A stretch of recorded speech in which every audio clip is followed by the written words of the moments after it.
Previously on Anime T23's What If series, Naruto left the Leaf Village with Jiraya, embarking on a journey that would change his destiny forever. Through intense training and unexpected bonds, his path led to a surprising twist: love. During Naruto's training with Jiraya, he met a strange girl with strange abilities. During his time with this strange girl, he finds himself falling for her. The thing is, this girl isn't human, and with her possessive nature, well, Konoha and Akatsuki just better watch out, because this girl isn't giving up Naruto without a fight. Assassin's Creed elements. Join us as we delve deeper into Naruto's journey, where intense training and unexpected romance create an enthralling tale. This is Anime T23's What If Naruto Get Married During Jiraiya Training Trip Part 3. Canaro grit his teeth as he attempted to catch up to the blonde Akatsuki member that was leisurely riding his large clay bird, Gaara tucked securely in its tail. He was not going to let this bastard get away with this. He would save his brother, or he would die trying. He had to save his brother. He couldn't just leave his brother to whatever cursed fate awaited him. He was never going to let his brother alone again. He refused to abandon his precious little brother. True, for the most of his life, he was terrified of Gaara. But no, he wasn't terrified at Gaara exactly. He was more terrified of what the Achibi inside Gaara and the lies it was probably telling his little brother. If there was one thing Canaro regretted in his life, it was leaving his brother to deal with the cruelness of the village and their so-called father. But worst of all, his greatest regret was not giving the comfort of a brother when he would wake up screaming at night because of the Achibi inside him. Ever since the invasion of Konoha, and when Naruto gave Gaara that speech about what true strength really was, the brown-haired boy had made his personal mission to make up for all the lost time when he was too cowardly to be near Gaara instead of giving him the support of a brother. Even Temari agreed with him on that. She stated it was same for her. Ever since then, they tried their very best to be with Gaara, having picnics, taking him shopping, taking him to play ball. Everything they could think of, and they spent with Gaara immensely. Ever since that invasion of Konoha, meeting Naruto, and the death of their father, things have been looking up for the trio of Sand siblings. Canaro knows that Temari has a secret crush on that guy called Nara Shikamaru back in Konoha. He didn't approve of the guy because of his laziness, but he couldn't deny that the Nara wouldn't hesitate to prove him wrong and protect his sister, should the situation come to light. And now, Gaara had a girlfriend in Yui. He was and still is happy for his little brother, after all the village had already more or less accepted him. He became Kazekage. He got a girl to love him, and they were the family they were always meant to be. Heki himself has a girlfriend, a kunoichi by the name of Sari. That was a girl that he had come to love greatly, and he would gladly give his life to protect and save her, much like he was doing for Gaara right now. Life in the sand was doing wonderfully great. But now everything was going straight to hell at the moment. First, the village was infiltrated. They found out it was a member of Akatsuki. His little brother fought and lost to the member of that damn organization. And now his brother was being kidnapped. Oh yeah, so far this has been one fucking shitty night. He was brought out of his thoughts when he noticed the Akatsuki member he was chasing was getting close to the village's main gate.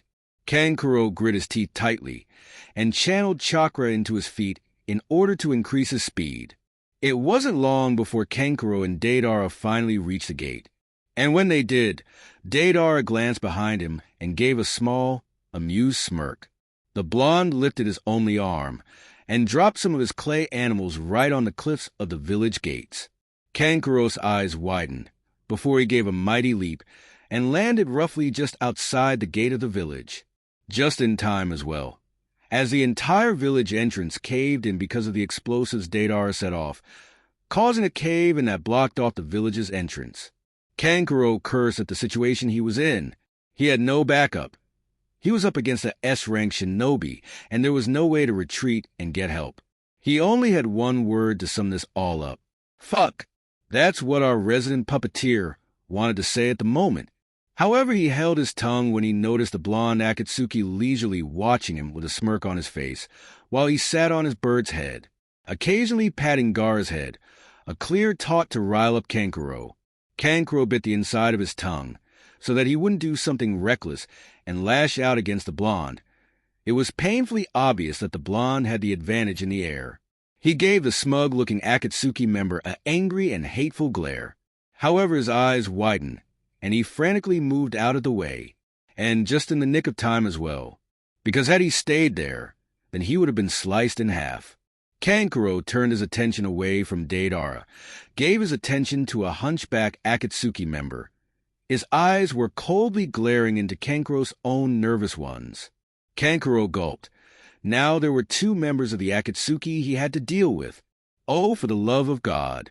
He didn't know what was worst, the scorching heat of the desert, or the fact that now he had to deal with two of the Akatsuki, and he didn't think he could even take out one of them, injure maybe, but kill. Yeah, he'd have a better chance of flying into the moon. Yo, Sasori Dana, you want me to move on ahead and let you take care of this? Or do you want me to wait until you finished?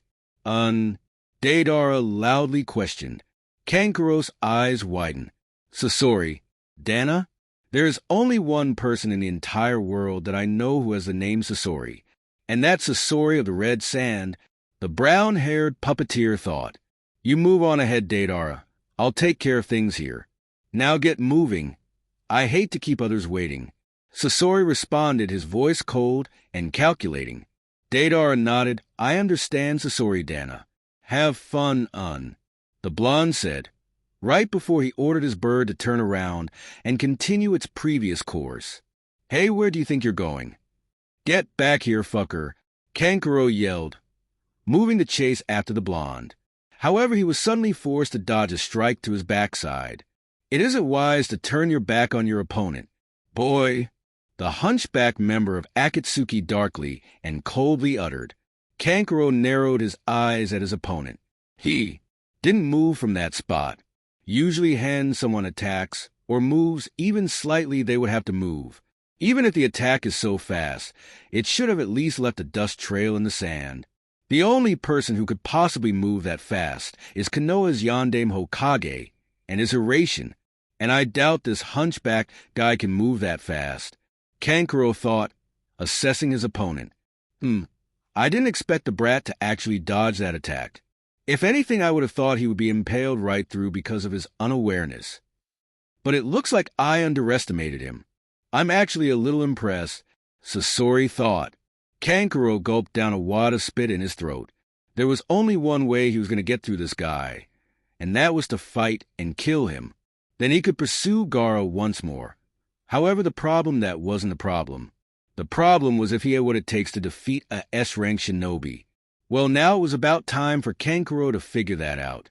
Before we begin this fight, I have one question. Kankuro began. Sasori nodded, silently giving Kankuro the chance to speak. Are you Sasori of the Red Sand? The brown-haired boy asked, gulping at the Akatsuki member's possible answer. Sasori gave a cold and dark chuckle. How peculiar that someone such as you, and as young as you no doubt would know my name. Yes, Sunanin. I am in fact Sasori of the Red Sand. The hunchback man confirmed. Kankuro have a low curse, as he was now fighting against the Sasori of the Red Sand, a shinobi that created over hundreds of Suna's own puppeteers, a master shinobi with the art of puppets, and one of the few S-rank shinobi the Sand Village had that weren't a Kage. Kankuro didn't know what was worse, the fact that he's fighting Sasori, or the fact that Gaara is still being taken. But enough of this pointless banter, Suna shinobi. I'm not here to talk. I'm here to kill you and be done with it. So let's get this started. After all, I hate to keep others waiting, Sasori darkly stated, coldly glaring into Kankuro's eyes. Kankuro's eyes widened as a large-tail-like object with a blade at the tip sprouted from right under Sasori's cloak. What?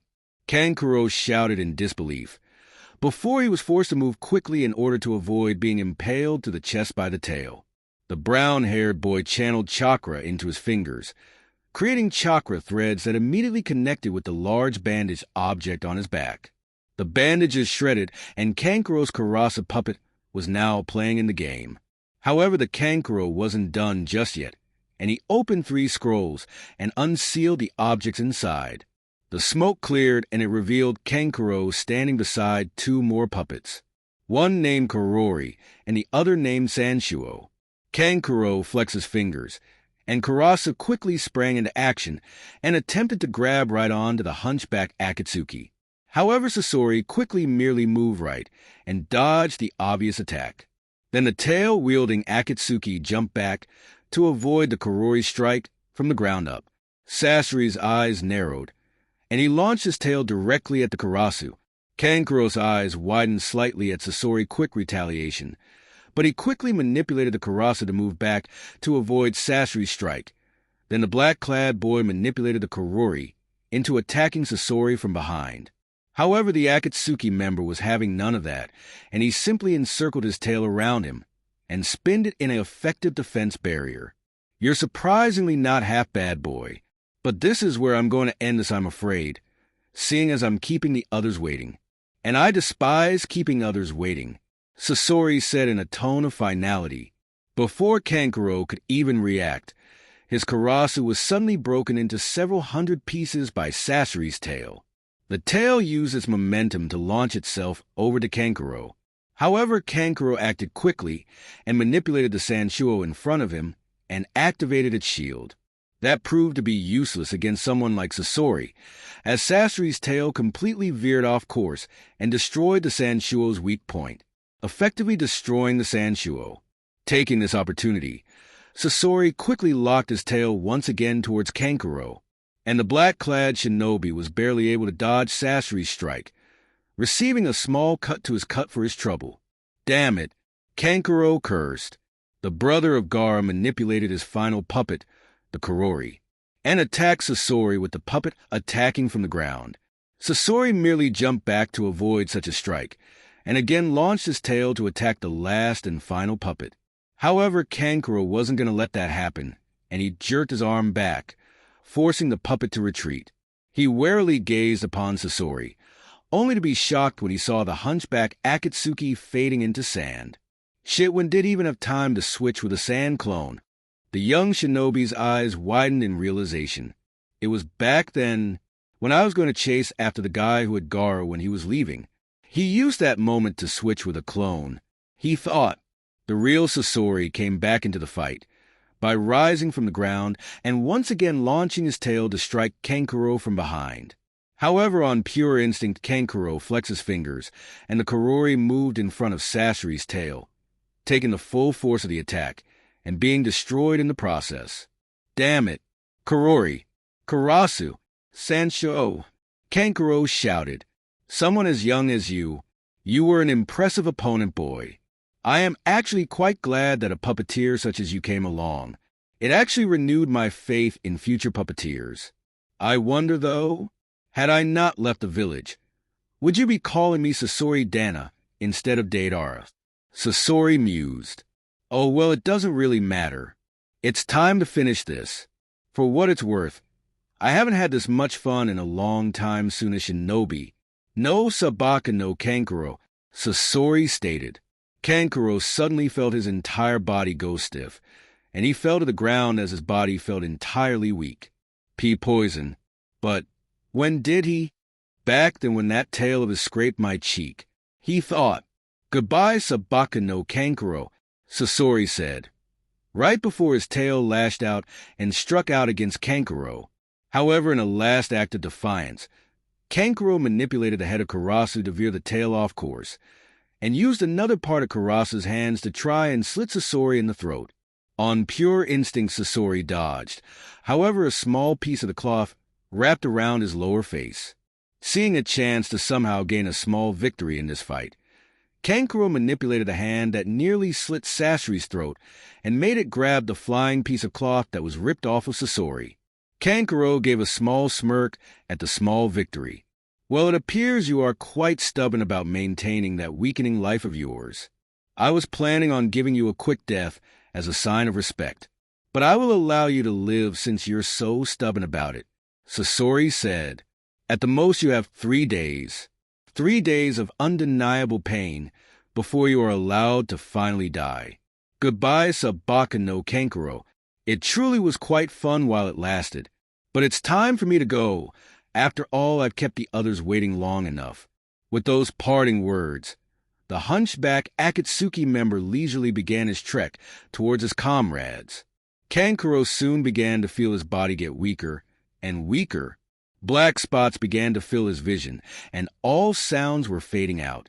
He was able to catch the glimpse of a black hawk speeding through the skies, and a faint shout of Kankuro-sama.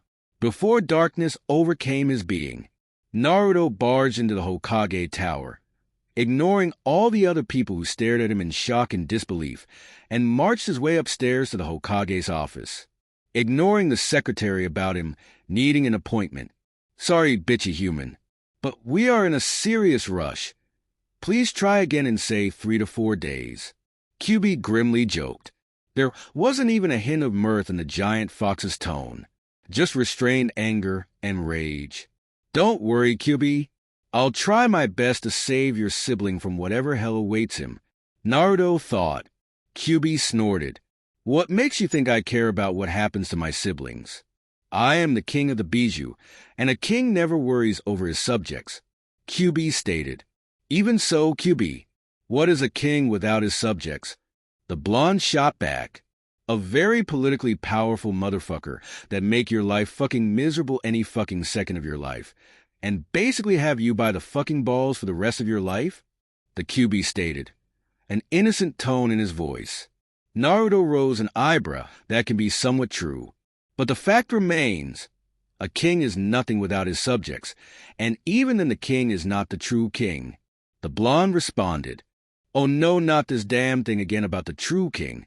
Seriously, I'm over, 3,000 years old? I know what you mean when you say who the true king is. After all, I had over a long-ass motherfucking time to figure it out. QB complained. Oh, you're over 3,000 years old? Your back isn't hurting now, is it? Aji-chan, the blonde teased. I so want to kill you so much right now, by strangling you until your entire body turns blue. After that, I'll rip your stomach open and make you watch as your intestines slowly slide out of your fucking stomach. After that, I'll rip your fucking spine out of your mouth and shove it right back down your throat just to hear you choke on it. After that, I'll slowly, oh so slowly shove I'll tire up your ass, unsheath it, mind you, and then leave it as deep as I can in there. Here the QB paused, making sure Naruto was listening. And finally, as you slowly die, I'll eat your fucking girlfriend right in front of you, just to see the expression of pure despair and horror on your face as the light finally leaves your eyes. The giant fox finished. By the time QB finished, Naruto was as pale as a sheet of paper. QB, you have issues. The blonde slowly responded. Can you blame him, though? He was just threatened with the most gruesome death I've ever heard. Would the QB really go through with that? I don't want to find out. Naruto, everyone has issues. Heck, even your father had some issues. QB nonchalantly said. Wait, what? Naruto responded in confusion. Yeah, your father had some issues. Like the time when he and your mother were having you. He may have been a little sadistic. And then there was a time when an IWA shinobi insulted your mother. What he did to that IWA shinobi even had me shiver in slight fear. Not to mention your father was a bit of a furry, seeing as sometimes he would have your mother cosplay in cat, fox, rabbit, all kinds of costumes. But that was really rare, seeing as your mother would beat the shit out of him afterwards. The giant fox explained, and you know this how? I've been sealed inside your mother, duh. I know both your mother and father's deepest, darkest secrets, like the fact that even though Jiraya couldn't corrupt your father, he had already been corrupted. By who? Your mother corrupted him. Contrary to popular belief, your mother was very perverted with your father. The things they did with each other while in bed. Yeah, I'm not gonna tell you. Why not? Because then you'll have one massive hard-on, and Shiroy isn't around to relieve you of that. And I don't want to traumatize you. Can we just end this conversation now, please? Wait, how did we even get to this topic in the first place? I don't know, QB responded, struggling to figure out how they got to this topic in the first place. Yeah, I'm ending this conversation on this note. seeing as we're right at the door to the Hokage's office. And with that last thought, the blonde effectively ended the conversation with the QB. The blonde was about to barge into the room when he recalled that that was only something that his brash and immature self would have done. Plus, he was a jonin as of now, and as such he had and must act like a true jonin. He couldn't just barge into the office. Not only would it be rude, but it would show that in terms of maturity, he really hadn't matured at all. So taking a deep breath and putting on a face of calm indifference, he knocked on the door and promptly waited patiently for his presence to be acknowledged. Hearing a muffled come in, he opened the door and stepped in the room. And to his surprise, instead of Tsunade, both Shizen and Sakura were there as well. Shizen gave the blonde a smile and friendly wave, which the blonde returned with a slight smile and grateful nod. Sakura looked at the blonde intently, seemingly trying to bore a hole into his head and try to pick him apart to learn. Some things, it seemed. The blonde-haired shinobi ignored her entirely, and he removed the hood from his head and gave his direct attention to Tsunade. There were far more important things to deal with than dealing with an unfriendly second. He wasn't going to waste his time with her if she was upset about something. Though it may sound harsh, he didn't really hate Sakura. More like he tolerated her. He had long ago realized that going after Sakura was foolish of him. She treated him like trash most of the time. She spent all of her time fawning after Sasuke rather than actually training to be a proper kunoichi. If anything, the only reason Naruto even responded to Sakura when he returned to the village was because she was a comrade. Like Kakashi said, those who abandon the rules are, but those who abandon their comrades are worse than trash. He only acknowledged Sakura because she was a comrade and a friend, despite the fact that he used the term friend loosely. Naruto, what do you need? Tsunade started the conversation with a question and a slight raise of her brow. Naruto snapped his attention directly at Tsunade and Tsunade only. He spoke with a calm, indifferent, and serious tone. Hokage-sama, I have reason to believe that Sabaka no Gaara of Sunagakure and Go-Dame Kazekage of Suna is in great danger. Shizen and Sakura silently gaped at the blonde. They would have never expected the blonde knuckle-headed shinobi they knew to be so respectful and serious. Truly, if he were this serious, then something must have happened. Though Shizen couldn't stop the small proud smile on her face as he looked upon Naruto. After all, on multiple occasions the blonde had called her Shizen-nichan, and Shizen had made a personal mission to ensure the blonde had something to read during his training trip with Jiraya. Secretly, without Tsunade's knowledge, she had told Jiraya before he left the village with the blonde to send a toad to her every 3 months. She wanted to ensure Naruto learned proper chakra control and a good control of his emotions as well.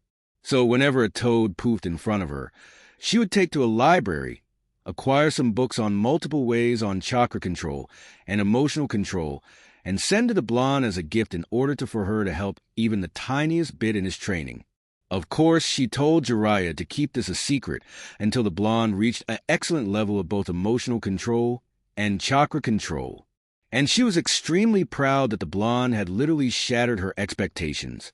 And the brunette couldn't have been prouder. She was broken from her thoughts as Tsunade spoke. And what makes you believe that the Kazekage is in danger as you say it? Naruto? Tsunade questioned, narrowing her eyes seriously. It is because I sense him through the use of Senjutsu Chakra, Hokage-sama. The blonde responded. Even if what you say is true, Naruto, I can't very well just send a team of shinobi to Suna without clearance, and a letter bearing either the Wind Demio seal or the Kazekage seal. The political backlashes would prove troublesome. The blonde female Hokage stated. Naruto opened his mouth to speak. However, Sakura beat him to it. Naruto, Tsunade-sama doesn't have time to be dealing with your stupid gut feeling. As you can see, we are very busy here, and you're only getting in the way, Sakura said, a frown on her face as she crossed her arms. Naruto bristled slightly. Sakura must think that he's still the same Naruto as before. The same Naruto that would listen to her like a lost puppy for her affections. Well, tough luck for her, because as far as Naruto was concerned, she was no longer a girl he had affections for. His loyalty, his heart, his soul, his very being, all of that now belonged to Shiroy and no one else. Just as Shiroy belonged to him as well. Tsunade gave Sakura a disapproving stare, and she was about to reprimand her when she caught sight of the cold glare Naruto gave her student, making Sakura freeze in place. Even Shizen, who was filing some flies, stopped what she was doing to gaze upon the scene, and Taunton, who was asleep, woke because of the tense chill that ran through the office in that one moment. Sakura Naruto coldly began, "Do not speak to a superior officer like that again. Not only do I surpass in skill and rank, I also surpass you in field experience and strength. So don't try me, Sakura. I am not that same little boy who would have hung off your every word like a puppy." Naruto finished. Sakura gulped. This really wasn't the same Naruto who she could boss around anymore. This Naruto was the same, yet entirely different at the same time. But why would he be so cold towards her? They say that the first love is the hardest to get over. She should know. It took her nearly 3 years to get over Sasuke. But she expected Naruto to still have some feelings for her. So why? Her eyes widened slightly. That girl he was with, she was probably the cause of this. She must have seduced Naruto somehow. It was the only explanation. The whole thing about the girl being Naruto's fiancée was probably a lie as well. A string of lies that the girl was feeding the blonde. Confident that her assessment of the situation, Sakura quietly went back to filing some papers, though her smart mind was now coming up with ways to break the relationship that Naruto and Shiroy had. Naruto narrowed his eyes at Sakura. It wasn't like her to just give up on her side of an argument. How strange. Perhaps she has matured? Be wary of her, Naruto. I believe she isn't exactly finished just yet. She is probably using that large head of hers to use. For what I don't know. But my opinion? Keep your eyes on her, Kyuubi advised, silently giving the pink-haired girl a dark glare through his container's eyes. Altair pulsed in agreement with Kyuubi's words. Duly noted, Kyuubi, Altair. Naruto acknowledged. The blonde then returned his attention towards Tsunade Hokage-sama. I understand the potential political backlash. But you must understand, Suna is our allies. So would it not make sense to check up with our allies every now and then? The blonde smoothly said. Tsunade blinked. That actually sounded like a good idea. An idea that should be put to use. After all, Konoha's policies were always, friends, family, and comrades came first. So, why the hell not? Suna was one of their allies, and as such they were comrades. It would only make sense to check up on them. You bring up a fair point, Naruto. Very well. I'll send a messenger bird to Suna to ask the Kazekage that you said hi since you're the one worried about him, Tsunade stated. When she received a nod from the blonde, she pulled out a piece of paper. However, before she could even begin writing on the sheet of paper, a tapping noise from her window caught everyone's attention.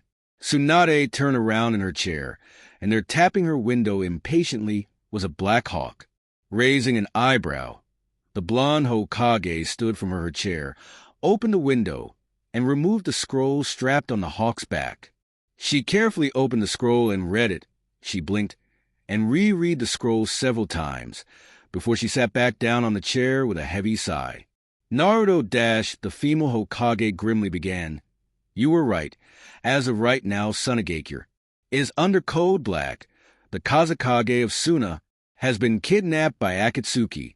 She finished, making Shizen and Sakura to gasp, while Naruto clenched his fists. Shiroy woke up a grunt, and she yawned while cutely rubbing her eyes.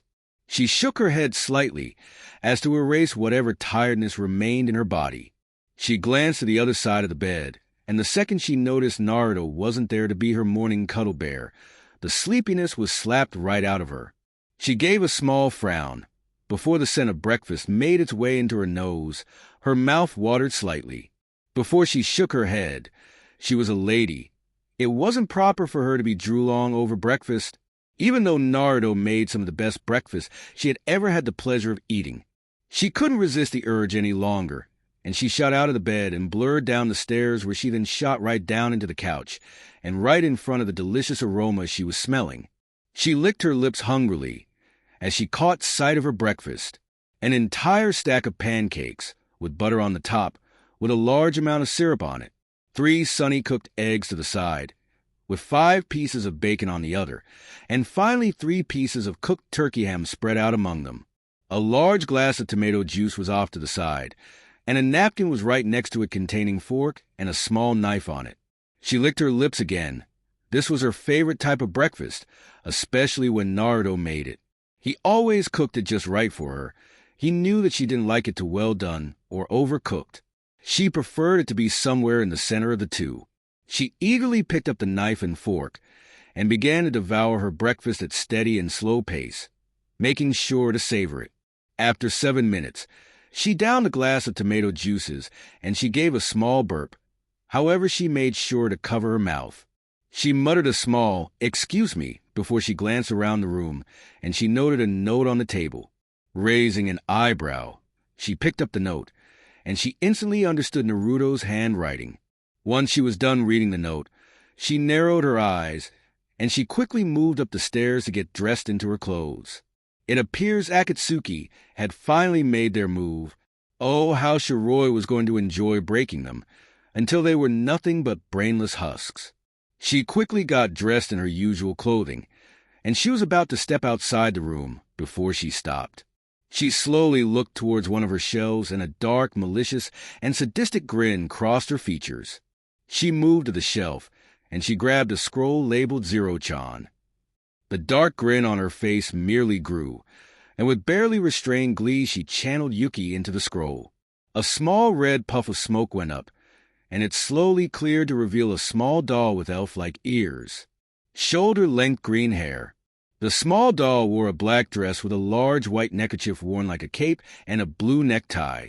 The little doll had its eyes closed, seemingly sleeping. "Chachazero, wake up now, dear," Shiroy said softly. The small doll mumbled something inaudible and ignored Shiroy in order to sleep. Shiroy's eye twitched. "Zero-chan, if you wake up, I promise that not only will you see your precious Naruto-chama, you'll also get to bathe in blood," she teasingly said. At that, the small doll's eyes snapped right open, revealing bright green orbs. "I get to hang out with Naruto-chama? And I get to bathe in blood? What do you need me for, Shiroy-chama?" The little doll grinned in a bloodthirsty and innocently cute manner. Shiroy chuckled lightly. "Oh, don't worry, you'll get to bathe in blood. Although I'm not sure when. I'm sure there'll be some blood for you to bathe in," the white-haired girl stated. "Oh, okay. Can we go to Naruto-chama now?" the little doll excitedly exclaimed. Shiroy giggled lightly. She wasn't sure why, but when she introduced Chachazero to Naruto, the little doll had taken an instant liking to the blonde, probably because of the fact that the blonde took the doll with him on one of his bandit hunting missions. There Chachazero was able to gather loads of weapons for her to use, and of course witness a shitload of bloodshed. Oh yeah, that had put Naruto number 2 in Chachazero's people I love to hang out with list, with the first being Shiroy, of course. "Of course we can, Zero-chan. Now hush, we are in a civilian village at the moment, and I don't think they would appreciate a talking doll around them," Shiroy said, a slight giggle in her voice. Chachazero giggled madly, before she held up her arms like a child waiting for their parent to pick them up. Shiroy complied and placed a little green-haired doll on top of her head, where the little doll channeled a bit of Yuki to stick to her creator's head. Satisfied with Chachazero now securely on her head, Shiroy moved down the stairs and out the door, making sure to lock the front door. She hummed a tune as she walked out the gate, closed it with a lock. She made sure to check the lock several times to ensure it was tightly locked and well placed. Satisfied, she turned around and walked forward, only to smack right into something. Shiroy was able to keep standing straight, as the force of the blow was nothing to her. She glanced down, and a manic and dark grin crossed her features, for there right in front of her was a girl she knew very well. After all, how could she forget this girl? This girl was one of the many whose mind she had visited. An outfit consisting mostly of purple, platinum blonde hair tied in a high ponytail, with a bang covering the right side of her face. Pupilless light blue eyes with a green tint to them. Oh, she knew this girl very well. Chachazero noticed Shiroy's dark and manic, borderline insane grin on her face, and the little doll began to giggle quietly in an uncontrolled manner. "Do you require assistance, miss?" Shiroy said politely, though the dark and manic grin never left her face, as her eyes glowed a menacing bright pink. "Oh no, I'm fine. Thank you for offering though me dash." Ino stopped mid-sentence when she caught sight of the long, silvery, smooth white hair, pink eyes with a vertical slit running down the middle, the large shit-eating grin revealing sharp fangs that she could never hope to fathom. Ino paled considerably, and she began shaking as well. This girl. This was the same girl that nearly killed her in her mind a year ago. What was she doing here in the village? Why was she here in the first place? And was that doll on her head giggling? Era? "It seems you remember me quite well, don't you? Ino-chan," Shiroy said mockingly, and teasingly as well. Ino gulped fearfully. "WARUH here." The platinum blonde stuttered. Shiroy gave a menacing giggle. "Why am I here? Why I live here now, Ino-chan." The white-haired girl answered, eyes shining mockingly. "You live here."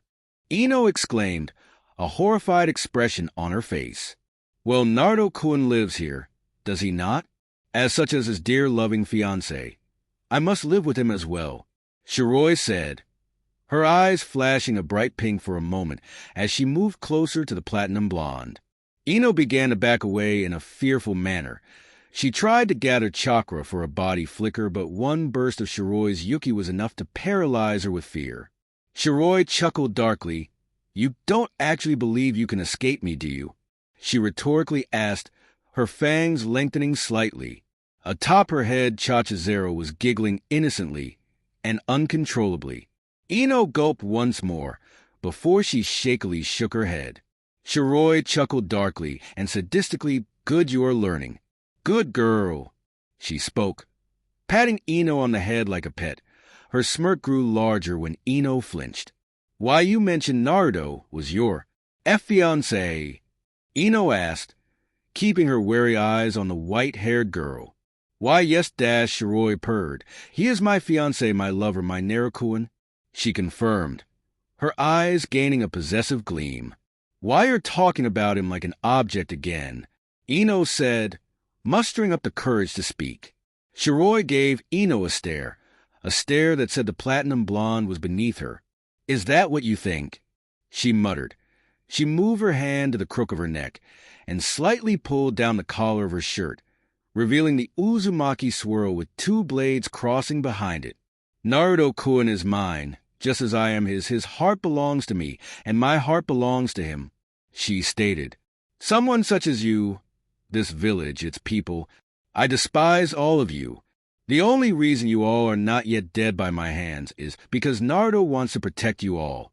If I had a choice, I would leave you all to rot in hell, with a certain few being saved from that fate," she darkly said, an aura of pure malice and darkness erupting from her small form. A couple of villagers who were near began to shiver and shake in their spots. The killing intent, and aura wasn't even aimed at them, and yet it terrified them beyond belief. Even a few shinobi who were near began to shiver, and even some of them began to hyperventilate. But for Ino, well, it was even worse for the platinum blonde. Visions of her death were rapidly passing through her mind, each death more horrific, bloody, gruesome, and terrifying than the last. Chachazero giggled uncontrollably as she witnessed this as well. The small doll made sure to burn the panic, fear, and despair on the girl's face into her memory. Shiroy-chama truly knows how to terrify someone beyond belief, the small green-haired doll said with a menacing giggle. "A few words of advice, Ino-san dash," Shiroy began. "If you or any of your friends do anything to try and separate me from Naruto, then I'll drain all of the blood from your body and make all of you my eternal slaves for the rest of your pathetic lives. Eye clear," she finished, the slits in her eyes getting thinner, the glow to her eyes also turning a bit brighter, and her fangs lengthening to the point to where they reached just above her chin. Truly, she looked demonic at the moment. Ino couldn't do anything other than fearfully nod her head. Shiroy smiled in a superior manner, and she patted Ino on the head like a pet once again. "Good girl. Maybe we'll get along after all," she said, as her fangs returned to their normal length, and her slitted pupils stopped thinning and returned to their previous state, and the glow to her eyes stopped. The white-haired vampire once again began her trek towards the Hokage Tower. Ino let out a deep gasp as the malicious aura of Shiroy finally went away. She shivered uncontrollably for a few minutes, before she stopped and regained control of herself. She glanced back at the direction Shiroy went by, and she shivered again. She had to watch herself around that girl. She was dangerous. And more importantly, she had to get that girl away from Naruto. Maybe she could get Hinata's help in separating Naruto from that girl. It was certainly worth a try. Meanwhile, Shiroy was walking through the streets of Konoha with a satisfied smirk on her face. "I was so much fun showing that platinum blonde-haired slut who was exactly in charge." "Shiroy-chama, you were awesome!" Chachazero silently exclaimed. "Why, thank you, Zero-chan." The white-haired girl giggled. Chachazero giggled innocently, before she raked her eyes all over the civilians of the village. And the small little doll did. She began to imagine the most bloody and gruesome ways she could go about killing the villagers. She giggled. Only this time her giggle was more menacing than innocent. During their walk through the village, Chachazero noted how some males would look at Shiroy in lust, and it made her giggle more menacingly. Oh, how she would enjoy craving their bloody dead bodies. But sadly, she wasn't allowed. As Shiroy said, Naruto wanted to protect this village, and in order to please her second favorite person, she would try not to kill the villagers. But should they piss off Shiroy and Naruto, then all bets were off. It took them about 4 minutes to reach the Hokage Tower, and when they did, Shiroy immediately entered. She walked past the secretary, ignoring the secretary's words about needing an appointment. Her fiancé was in the Hokage's office.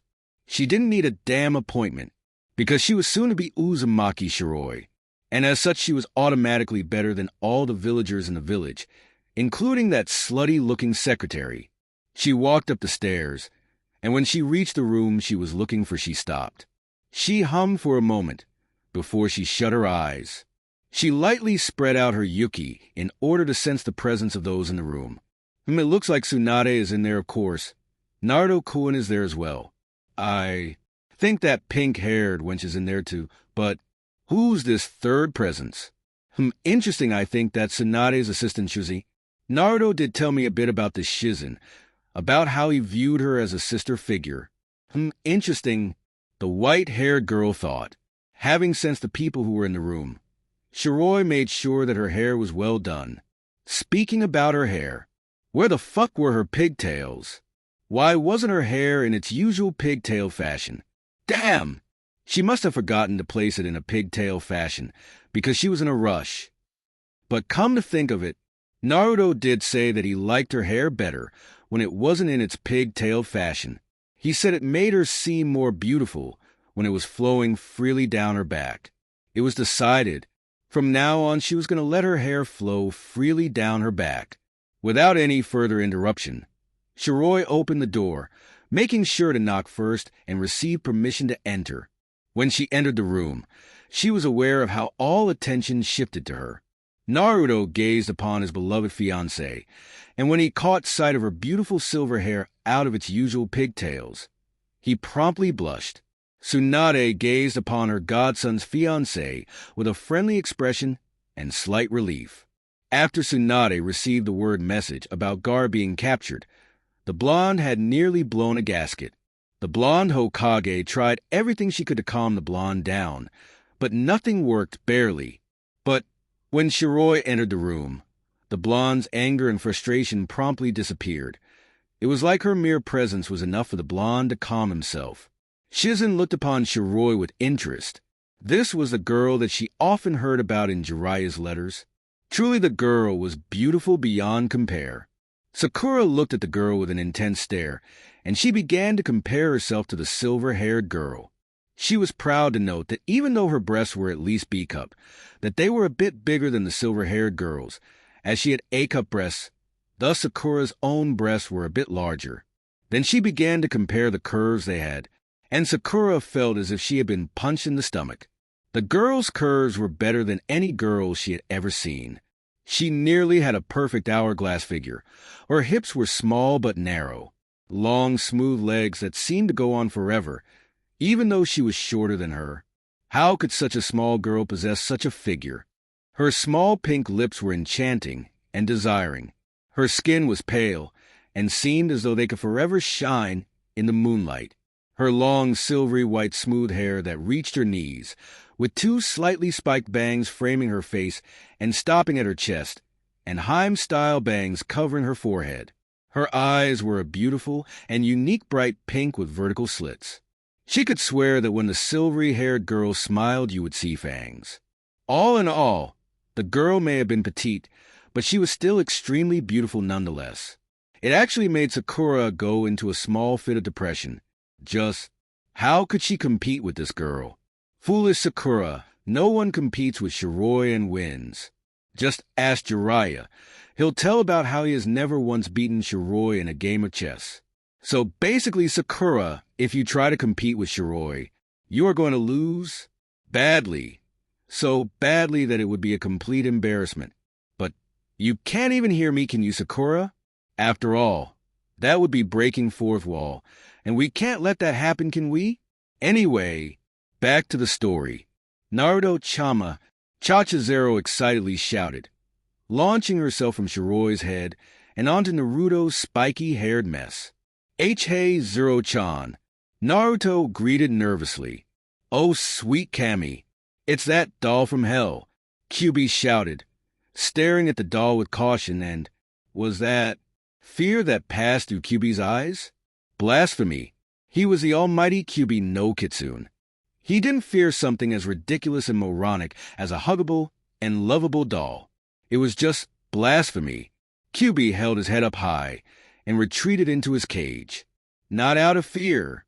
It was because he had important things to do. Yeah, that was it. So don't sit there and say Kyubi was frightened, because he wasn't. And his tails were most definitely not shaking between his legs. He was just warming himself up. He wasn't scared, not at all. Meanwhile, outside the Kyubi seal, both Sakura and Shizen watched the little doll with pure disbelief. They only had one thought to sum the situation up. What the fuck? Altair rattled in caution in its sheath. The last time that doll came out, it tried to touch it, and Altair didn't work for just anyone. No, it only allowed Naruto to wield it, damn it. Tsunade merely stared blankly at the small little doll. She blinked once and twice, thrice, and she opened her drawer and pulled out a bottle of sake. She looked at the bottle of sake, and back at the doll again, then at the sake bottle, and the doll again, before she suddenly stood up, walked towards the window, opened it, and promptly threw the sake bottle out the window. Duh, my eye! An unfortunate villager shouted as the bottle hit him straight in the eye. Tsunade shut the window, ignoring the villager's scream of pain, and returned her attention back to the others. Was that doll giggling at her? The female Hokage blinked owlishly for several moments before she shook her head and sat down. She really needed to lay off the sake. The portrait of Minato cackled slightly before it returned back to grinning. Please, someone call Ghostbusters. Naruto-kun, what were you talking about before I got here? Shiroy asked, snapping everyone out of their shock and disbelief. Before Naruto could answer, Sakura spoke. This is a shinobi matter, Shiroy-san, and you are a civilian. As such, you have no authority to know such a thing. She almost sneered. Shiroy gave Sakura a blank look, and her eyes flashed menacingly for a moment, but that one moment was enough for Sakura to break out in a cold sweat. We were talking about how we were going to go about saving Gaara before you entered, Shiroy-chan. The blonde responded, shooting Sakura a cold glance. Shiroy rose an eyebrow before he completely entered the room. And what have you decided? She asked curiously, completely ignoring Sakura's presence. We decided we are going to send a signal team.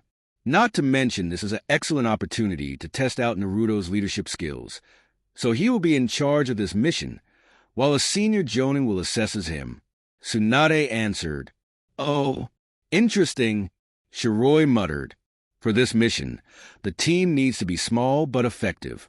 We are facing a possibility of facing 2 S-rank criminals.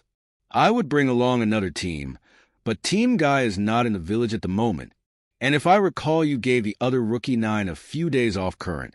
Naruto questioned. Tsunade nodded her head. Then I need to bring along at least 2 others with me, 1 medic, and 1 who has experience fighting S-rank shinobi, Naruto declared. That's where your fellow jonin comes in, Naruto. He will be the one who will be able to assist you most in combat, and can keep up with you until you reach the Suna. Suna is 3 days away, but should you and your team keep going nonstop at full speed, then you should make in 1 or 2.5. The female Hokage stated. That's acceptable, Hokage-sama. You, Shizen, and Sakura are the only medics that I know of in the village, and you can't come because you're the Hokage, and Shizen can't come because she's your assistant. Therefore, the only choice I have is Sakura. Naruto mused. Sakura gave a slight smirk. This would be an excellent opportunity to seduce Naruto and get him back on her side. Shiroy gave a slight scowl towards the pink-haired girl. The mere thought of that slut doing something with her Naruto pissed her the fuck off. Well, you won't exactly be just going alone, Naruto-kun. What am I, chopped livers? Shiroy said, batting her curved eyelashes. Naruto smiled and opened his mouth to speak. However, Sakura spoke out. Sorry, Shiroy-san, but this is a ninja mission. As such, you have no right to join this mission unless you are a shinobi. Sakura pointed out, a small smug smile on her lips. Shiroy scowled and narrowed her eyes towards the pink-haired girl, and her pleasant and polite smile returned, But Sakura-san, you forget I am not ninja, and as such I don't fall under the jurisdiction of the Hokage, and because of that I can do whatever I want so long as it doesn't break the laws of Konoha. Shiroy stated mockingly. Sakura bristled, and she opened her mouth to retort when Tsunade spoke. Actually, Shiroy's right. Civilians can do whatever the fuck they want so long as it doesn't break Konoha's laws or endanger the village as a whole. And the last time an incident like that ever occurred was back during the clan wars. Tsunade confirmed choosing to side with Shiroy on this one, and she didn't trust the villagers. Shiroy alone in the village plus villagers that hate Naruto's guts equals the Uchiha massacre all over again. Shiroy gave Sakura a grin of victory, while the pink-haired girl grit her teeth angrily. Naruto nodded, happy that his love would be coming with him. Chachazero giggled silently in a happy manner, and she made a mental note to cut up that pink-haired girl. What about the jonin that will be assessing me on the mission? Naruto asked. Tsunade smiled. That jonin will be waiting for you at the village's south gates. Be prepared, Naruto. This is Akatsuki we are dealing with.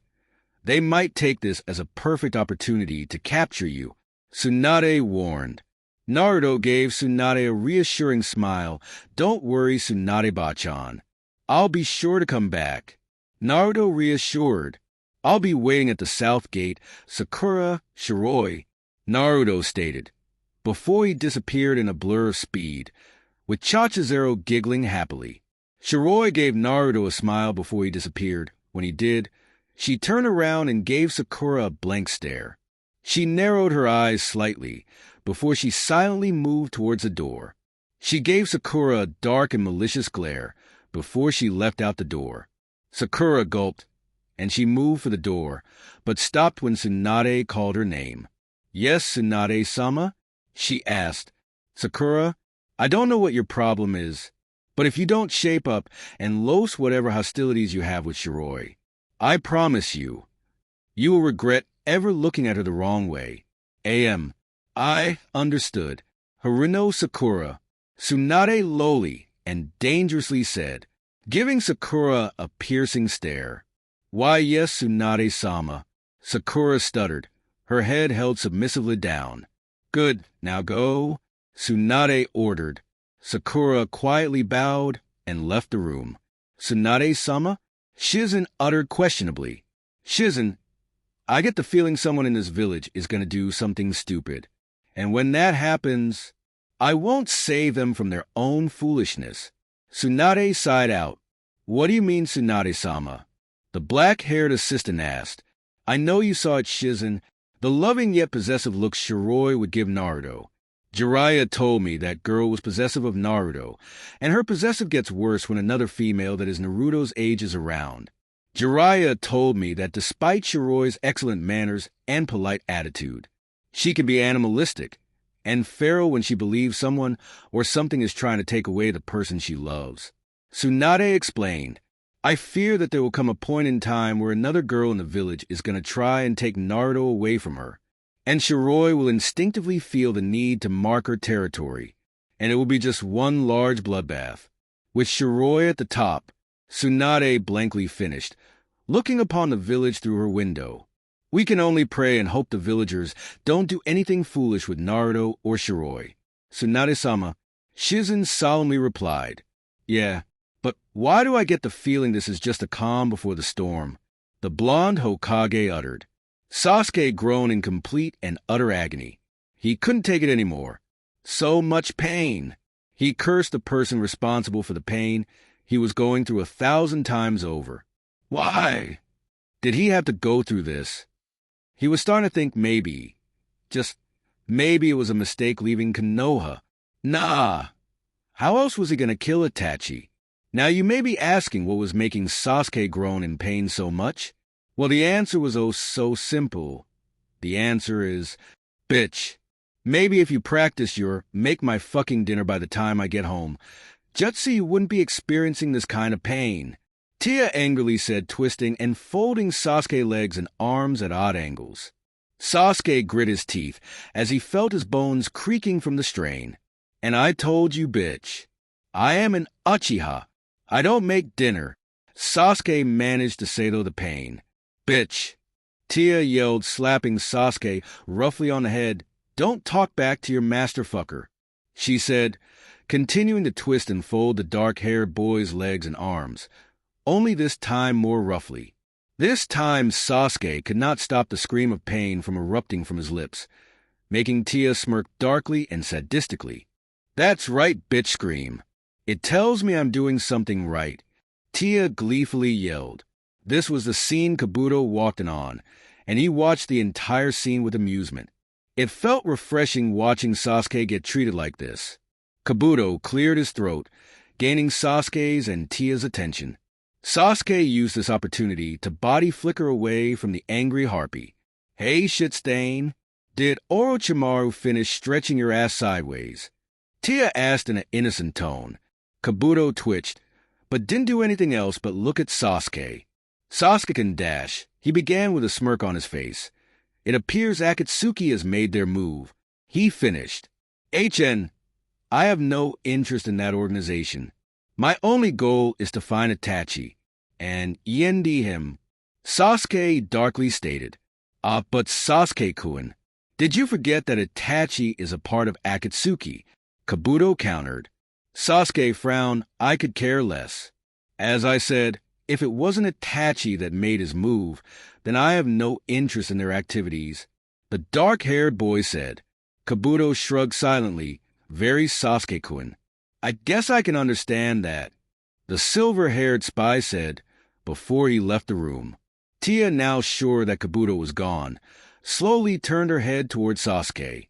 Now that the gender-confused bitch is gone, it's time to continue your punishment on why you should practice your make my fucking dinner by the time I get home jutsu. It is a very important jutsu. Now take your punishment like a man, Tia shouted as she lunged toward Sasuke. Sasuke merely dodged and destroyed the door with a Chidori spear and promptly ran out the door. Tia gave a scream of rage and anger. Get back here, bitch, the harpy yelled, before she flew out the door. I want to feel bad for Sasuke, but for some reason, I just can't. Naruto reached the south gates of Konoha with plenty of time to spare. However, he nearly dropped his jaw in shock at who was there before him. There, standing in front of him, was the one and only Ataki Kakashi on time, without his Aika book, dressed in his ANBU attire. Yo, Naruto Taicho, Kakashi greeted, his trademark I smile on his face mask. Kakashi sensed dash. Kakashi interrupted the blonde by lifting his hand. Now, Naruto. I am no longer your sensei, and we are now of the same rank. So please, call me Kakashi-senpai, the masked jonin said. Naruto blinked slowly for a few moments before he gave a small smile, and he nodded, right. Kakashi-senpai, Naruto said, tasting the wording on his lips. Kakashi happily nodded. So who else are we waiting for, Naruto Taicho? Kakashi asked with a lazy tilt of his head. Sakura and Shiroy-chan, Naruto answered. Kakashi nodded before he paid attention to the doll on Naruto's head. He narrowed his eye on the doll. Did that thing just grin at him? The doll waved at Kakashi cheerfully, and Kakashi blinked rapidly for several moments. The doll was still waving at him cheerfully, and the masked jonin rubbed his eye. He looked at the doll again only to find it just lying on the blonde's head, like a bed. The masked jonin shook his head. It was probably nothing. Yeah, it was just a trick of light. Come to think of it, he did have some sake this morning. Nah, that can't be it. He turned his attention from the doll to Naruto's side when he heard humming. He was greeted to the sight of Shiroy standing next to the blonde with her eyes closed, while she hummed a soft tune. Kakashi found himself closing his uncovered eye and moved along with the tune, along with his former student, who was beginning to hum along with Shiroy. Chachazero began to cheerfully hum silently with her two favorite people, and she jumped from Naruto's head and onto Shiroy's head, making several civilians who were paying attention to blink owlishly in the process. Shiroy stopped humming, however, when she smelled Sakura's scent nearing their location. A frown crossed her face, before a pleasant and polite smile reached her face.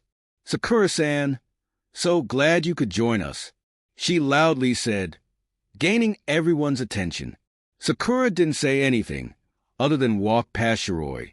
The pink-haired girl gave Naruto a smile, to which Naruto responded with a slight scowl. Hey, Kakashi-sensei. Sakura greeted, long time no see, huh? Kakashi blinked. Yo, Sakura, it has been a while, hasn't it? The masked jonin shrugged. Oh well, it couldn't be helped, you know, Kakashi stated. The pink-haired girl nodded and opened her mouth to speak. However, Naruto decided that now was the time to get everyone's attention. All right, everyone listen up, the blonde demanded, gaining everyone's attention. Our mission is simple.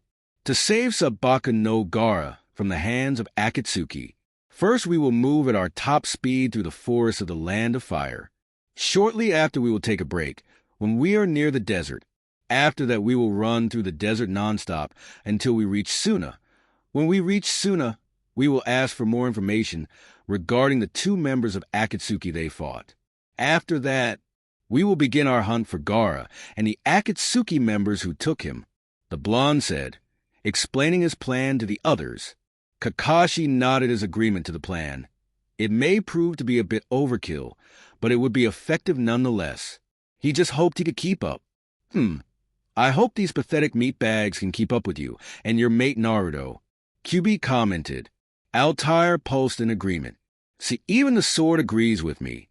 Obey me more often, damn you, QB demanded. However, the blonde merely ignored him. Sakura gulped silently. She wasn't really used to running nearly nonstop, and through the desert no less. However, the pink-haired girl caught sight PF Shiroy's confident posture and look, and she felt a burning desire to outdo the white-haired girl. To see her confidence destroyed, Naruto, seeing everyone ready for the mission, only said one word. Move, the blonde ordered, before he blurred through the gates, with Kakashi following shortly after. Shiroy and Sakura stared at each other for a few moments, before Shiroy gave Sakura a dark and malicious grin, before the white-haired girl blurred from existence. Sakura gave Shiroy's retreating form a determined glare before she'd have vanished in a burst of speed. It was finally time to save Naruto brother in all but blood. Time to save Gaara. Gaara's unconscious and unmoving body was thrown harshly into the center of a dark and looming cave, where a massive statue stood, looming over the Jinchuriki's form. On the statue's fingers stood 9 other figures, quietly standing at attention, awaiting for the exact time for the sealing to commence, and they regarded the unconscious Kazekage with calm and anticipating expressions. The sealing of the Ichibi shall now commence. The leader of Akatsuki, Pain coldly said. The man with ringed eyes made a single hand sign. Sealing technique. Phantom Dragon's 9 consuming seal. Suddenly, 9 dragon-like serpents shot out of the statue and plunged themselves into Gaara's unmoving body. Gaara's eyes snapped open, and his mouth opened to give off a silent scream of agony as the Ichibi's chakra and spirit were beginning to be forcibly taken from his body. The sealing of the Ichibi shall take 3 days. So in the meantime, Zetsu makes sure no one interferes. Pain ordered. I understand, Leader Sama, both Zetsu said, before he faded into the wall. As the other members of the Akatsuki resumed the sealing of the Ichibi, they never noticed a man with a spiral mask watching the entire process. Soon this world will never be so cold again. Only Project Tsuki no Mi can save this world. The curse of the shinobi world will never exist again, and the concept of loved ones dying, losers, and winners will no longer exist. The masked man thought. Soon, the world will never know war again. Naruto had a calm and indifferent expression on his face as he sped from tree branch to tree branch. On occasion, a tree branch he would step on would creak and shatter once his feet on left them, proving that despite not looking like it, the blonde was generating powerful force in the power of his steps. While on the inside the blonde was calm and in control, in the inside, however, it was entirely different. Kyubi narrowed, his eyes upon a swirling mass of anger and hatred that was directly right in front of him. The swirling mass of darkness conversed and twisted until it started to take form. It grew arms and legs, a head, a body, and finally color began to seed into it. This continued until the coloring of the body was complete. The dark figure stepped into whatever remaining light that was in Kyubi's prison. It was revealed to have dark golden blonde spiky hair, with 2 bangs framing his face and a low ponytail. Its eyes were a bright red with no pupils and black sclera. Dark and defined whisker marks on his cheeks, robes very similar to Naruto's own robes, with the only difference is them being black, with a red scarf around his neck and a purple sash around his waist. A sword was strapped into his sash. The sword's pommel was that of a raven's head, with an ominous red glow in the eyes of the raven, black raven wings as the guard of the blade, and a dark red leather cloth wrapped around the handle. The sheath was that of a dark purple, with a menacing feel to it. All in all, this figure was almost a carbon copy of Naruto. The carbon copy of Naruto grinned in a feral manner, revealing sharp wolf-like teeth. So you finally finished forming into a physical shape. Yummy, Kyubi muttered, gazing upon the dark side of Naruto. The dark side of Naruto gave Kyubi a dark grin, one that was borderline insane. Yo, furball, nice to meet ya, Yami said, doing a mock bow. Kyubi narrowed his crimson eyes on the darker Naruto. I don't care for your mocking tone. Filth, you are merely a dark aspect of Naruto that was forgotten and thrown away. Isn't that right? The giant fox mocked. The dark Naruto scowled furiously, and within a second he drew his blade, revealing the blade inside the sheath to be pitch black and blurred towards Kyubi's cage. Within an instant the dark Naruto's blade was merely touching Kyubi's elbow, while Kyubi's clawed finger was but an inch away from dark Naruto's eye. I see what you're trying to do, dark Naruto stated, surprisingly calm. You're trying to rile me up, aren't you? You are trying to get me angry enough so that I may enter that blasted cage of yours. Then you'll sue that chance to destroy me in my current state, so that Naruto wouldn't have to worry about me being a danger to him. Not that he would find out so quickly. Dark Naruto assessed. Kyubi's eye narrowed at the darker version of Naruto. I could care less what happens to that kid. My only concern to killing you, so that I wouldn't have to worry about you when I take control of the kid's body. Kyubi responded. Dark Naruto smirked. Oh, really? Well, that was an interesting thing to say. So if I were to attempt to take over my other half's body right now, Yami paused as the Kyuubi gave off a low and menacing growl. Well, it appears you do care for the Gaki after all, Kyuubi, the darker Naruto said, a Cheshire grin on his features. It was intense and rigid atmosphere, as the Kyuubi glared darkly at the darker half of Naruto. After 2 minutes the Kyuubi finally spoke. I do not care what you say. I do not care what your goals are. I do not care if your dream is to destroy this world. But if you ever threaten my kid again, I will find a way to utterly destroy you, Kyuubi stated in a low, dangerous, and silent whisper. The dark version of Naruto broke out in cold sweat, and he inwardly wondered if pissing the Kyuubi was a wise thing to do. Yami shook his head lightly and slowly sheathed his sword. As he did so, the Kyuubi slowly retracted its claw back into its change. Begone now, Spectre. You annoy me, filth, Kyuubi coldly ordered the dark Naruto. Yami gave Kyuubi a withering glare before he, or rather it, slowly faded into the shadows of Naruto's mind.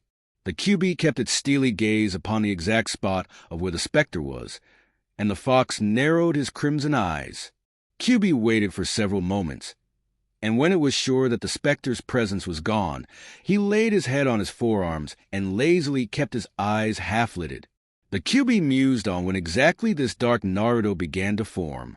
Originally, Naruto was always an Anjiri child deep down, and for the Kyuubi this was good, as it would mean that it could escape because of his container's anger. But then the Sandaime Hokage came, and Naruto learned patience for the village he called home. Then Naruto developed that mask of stupidity because it would help serve that he wasn't a real threat to the villagers. But as Naruto spent more time with that mask of stupidity, the blonde actually began to fall for his own mask. Then the blonde completely forgot he had the mask on in the first place, and that was when the dark side of Naruto began to form.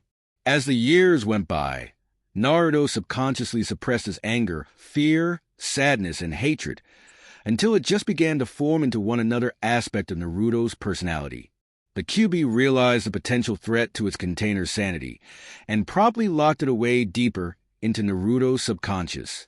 And it worked for an excellent period of time.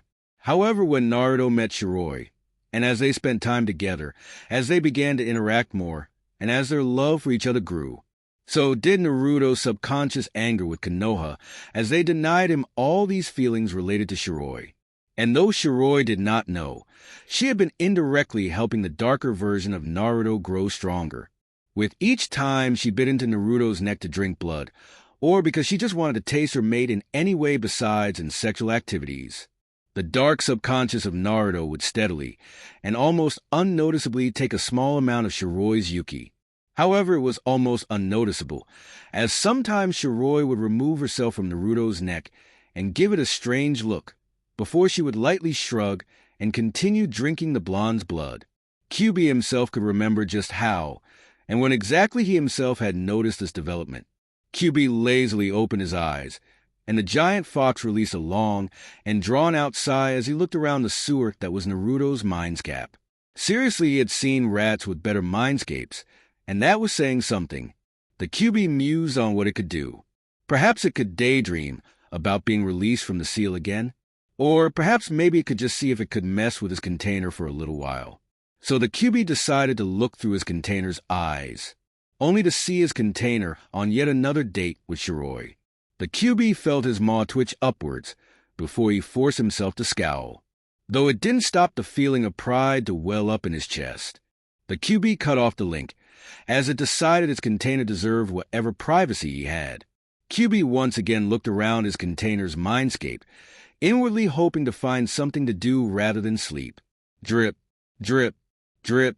Kyuubi twitched as he gave that constantly dripping pipe a dark and withering glare. One of these days he was going to destroy that damn pipe, even if it was the last thing he did. It was always there mocking him, taunting him, calling for him to destroy it. Oh, how Kyuubi wanted to destroy that pipe so badly. As a matter of fact, the first thing Kyuubi is going to do should he get out of the seal is destroy that damn pipe. Heck, he practically had that fucking thing memorized by now. It was the same, never-ending pattern. Drip, drip, drip. Drip, drip, drip, drip, drip. Oh, the impure and inhumane torture.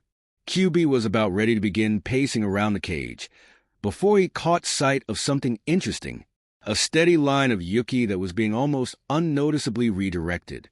QB hummed for a moment, before curiosity getting the best of him, and he decided to see where it was going.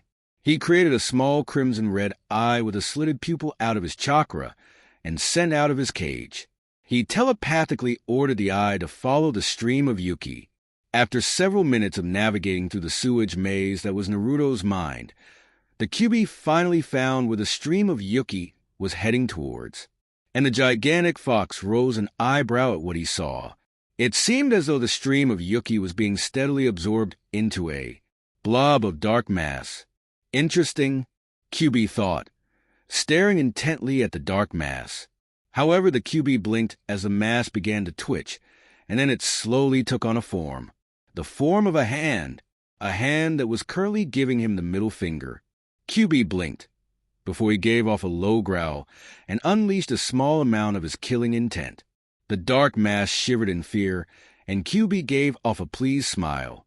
He lost his smile, however, as he noted how familiar this area of Naruto's mind was. As a matter of fact, this place looked just like the place where he sealed Naruto's dark half. QB blinked, before he paid more attention to the blob of darkness with more intensity. He spread out his chakra in order to feel out the blob's presence. And to his grim confirmation, the blob's presence was almost exactly similar to Naruto's, only much, much darker. The QB telepathically ordered the eye he created from his chakra to get closer to the blob of darkness. And then the dark mass twitched and lashed out against the chakra eye, attempting to devour it. QB rose an eyebrow before he unleashed more of his killing intention, and the dark mass twitched and shivered in pure fright.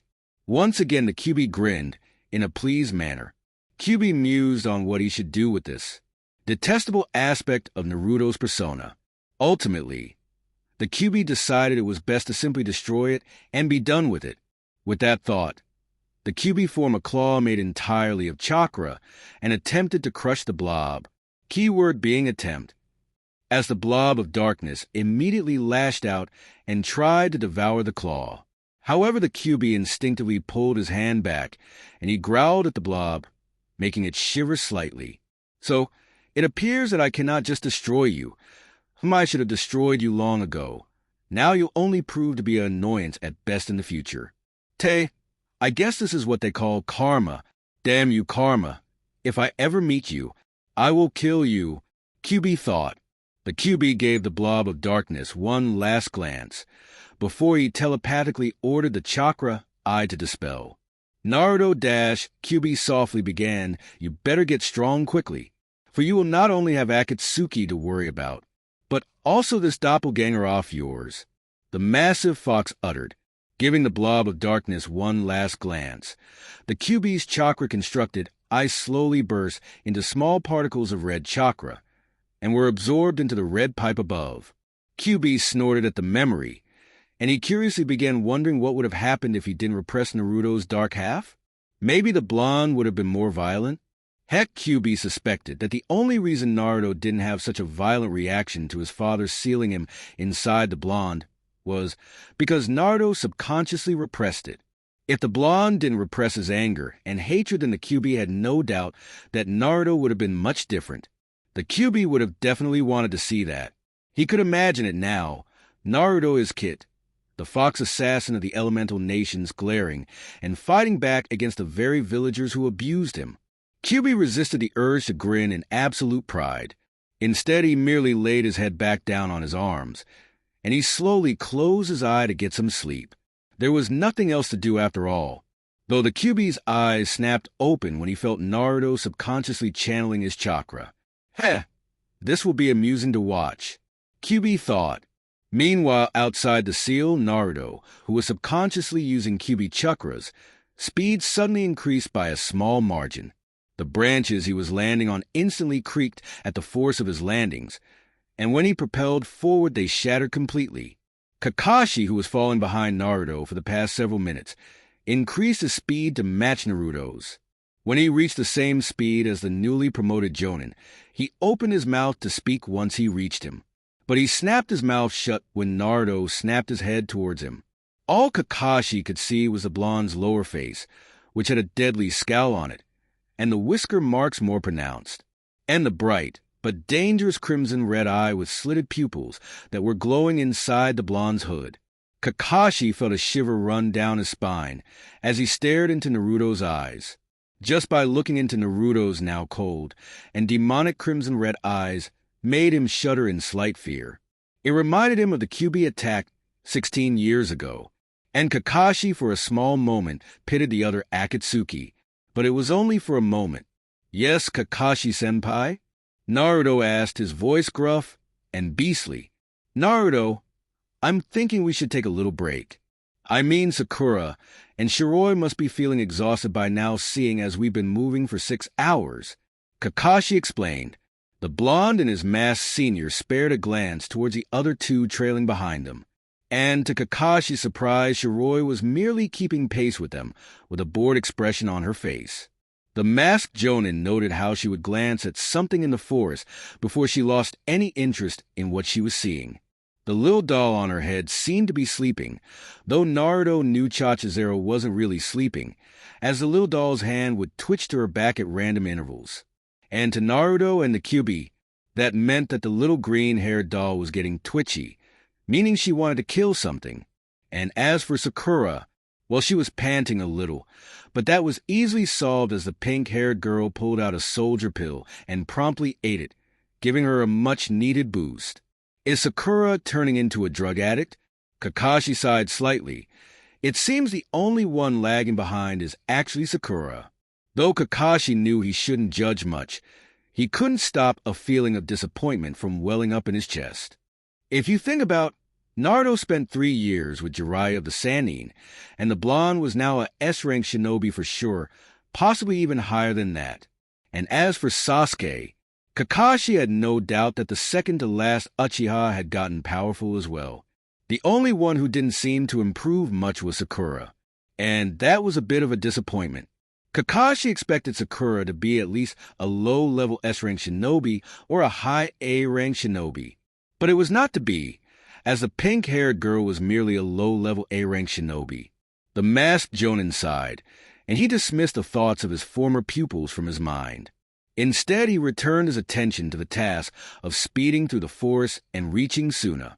Naruto seemed to be reading Kakashi's mind as the blonde returned his attention ahead, and his eyes grew even colder than before. Kakashi knew that the blonde was completely focused on Gaara's rescue, and the masked Jonin respected that. Though before Kakashi returned his gaze ahead, he noted Sakura sending Shiroy a almost glaring look. The masked Jonin narrowed his single visible eye towards the pink-haired girl. He would have to keep a close eye on Sakura, it seemed. Meanwhile, Sakura grit her teeth as she struggled to keep in pace with the others. The pink-haired girl glanced toward Shiroy's direction, and her eyes hardened slightly in slight anger. How could the white-haired girl keep up with this pace? And the girl looked so bored as well. She just kept that blank look on her face, almost as if she was just bored with all this running.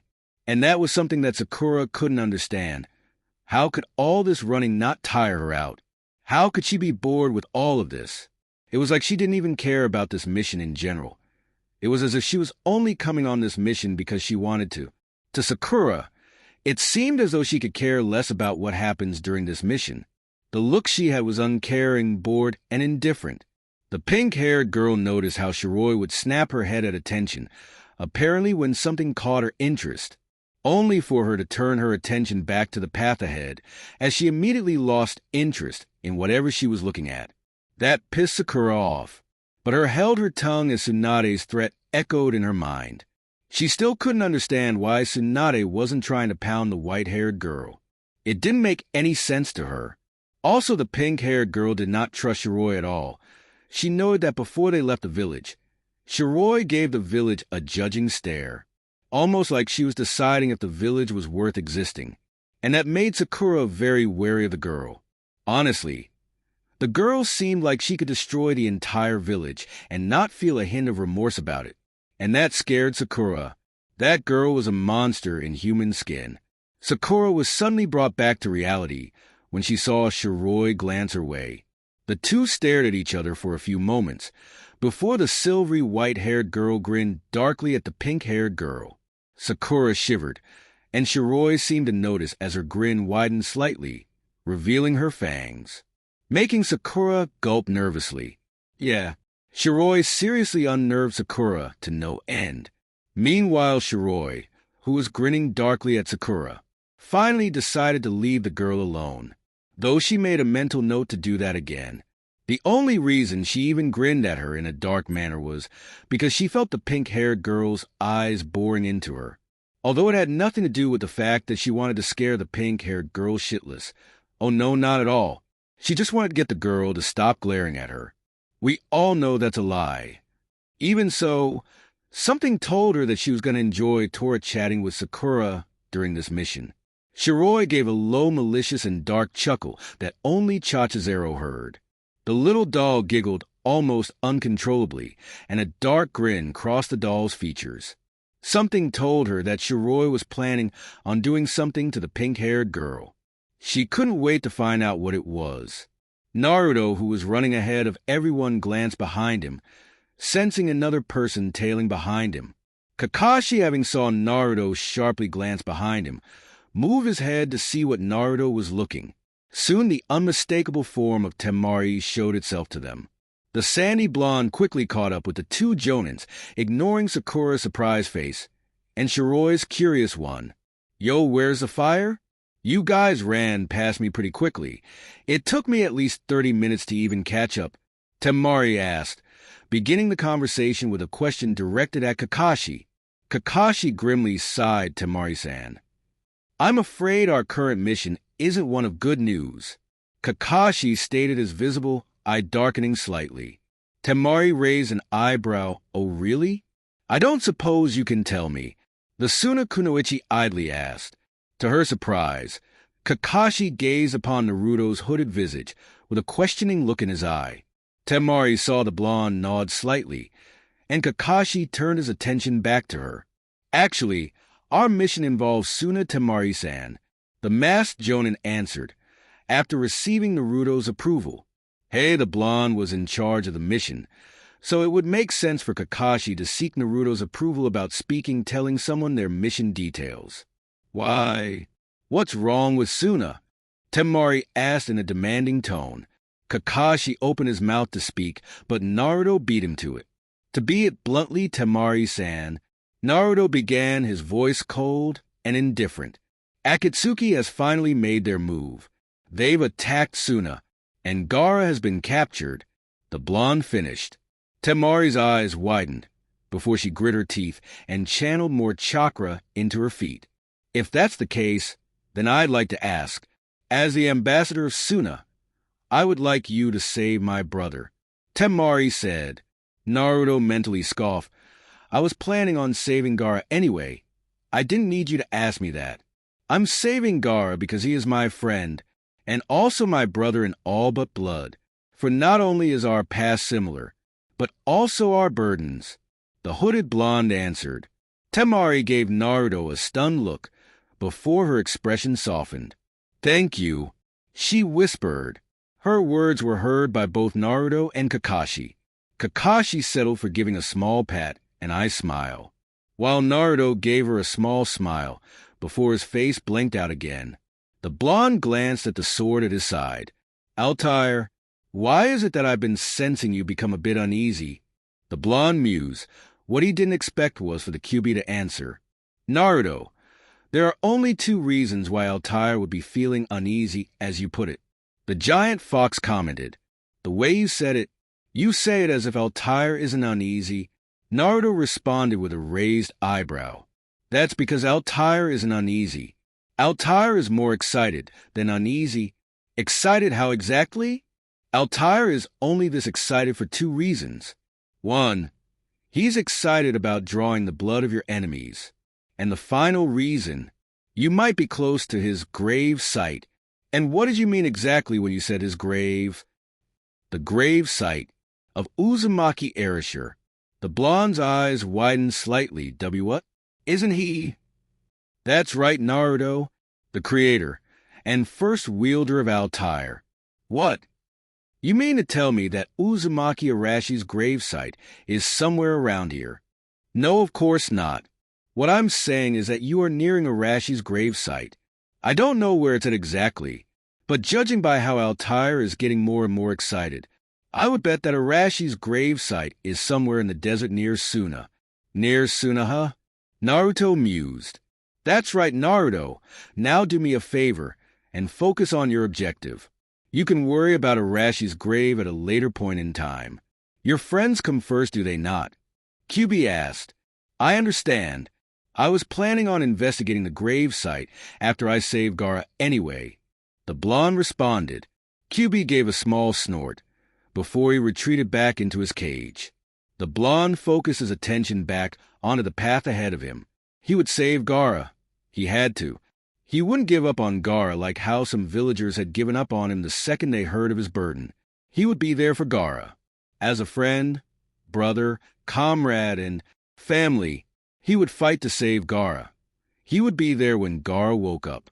And he would most definitely be there before the members of Akatsuki could save Bijou. He slightly fingered Altair. Oh, how he wanted to cut up each and every member of the Akatsuki. Maybe a little bit of Chachizero has rubbed off on him. Meanwhile, Chachizero suddenly felt the urge to stick her chest out in pride. Regardless, Naruto didn't think much about his new apparent anger.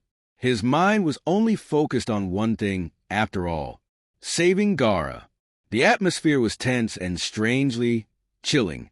So chilling, in fact, that it could have made a shiver of slight fear to run through your spine. Honestly, Ino never thought that she would have such a feeling as she was escorted down the halls by a Hyuga branch member. The reason why she was in the Hyuga Manor, home to one of the most powerful clans in Konoha, was simple. She wanted to speak with the heiress of the clan, Hyuga Hinata. The platinum blonde-haired girl wanted to speak about the matter of Shiroy. No, Uzumaki Shiroy. And see if they could do anything about the white-haired girl. Foolish little Yamanaka. You can't do anything about Shiroy. It is very stupid to even try. Heck, she's my OC, and I'm fucking scared of her. The blonde-haired girl glanced at the Hyuga branch member, whom was escorting her down the hall with a blank expression.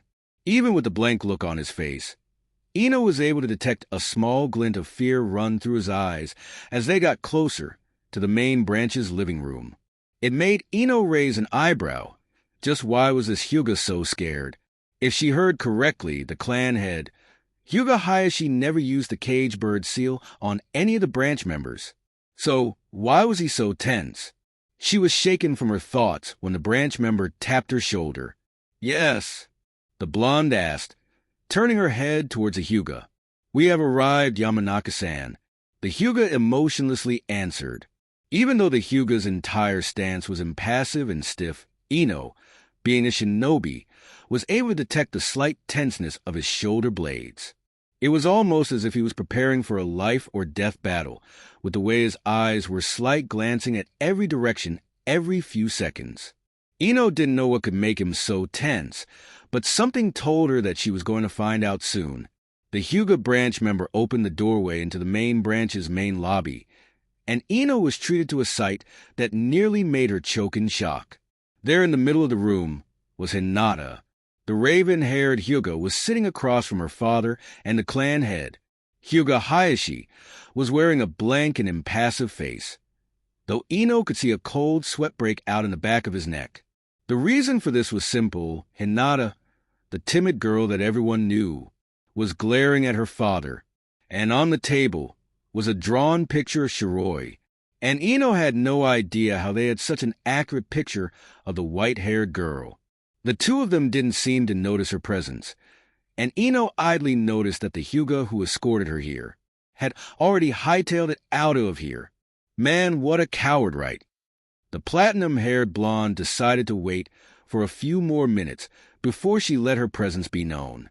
To Sama, Hinata began coldly.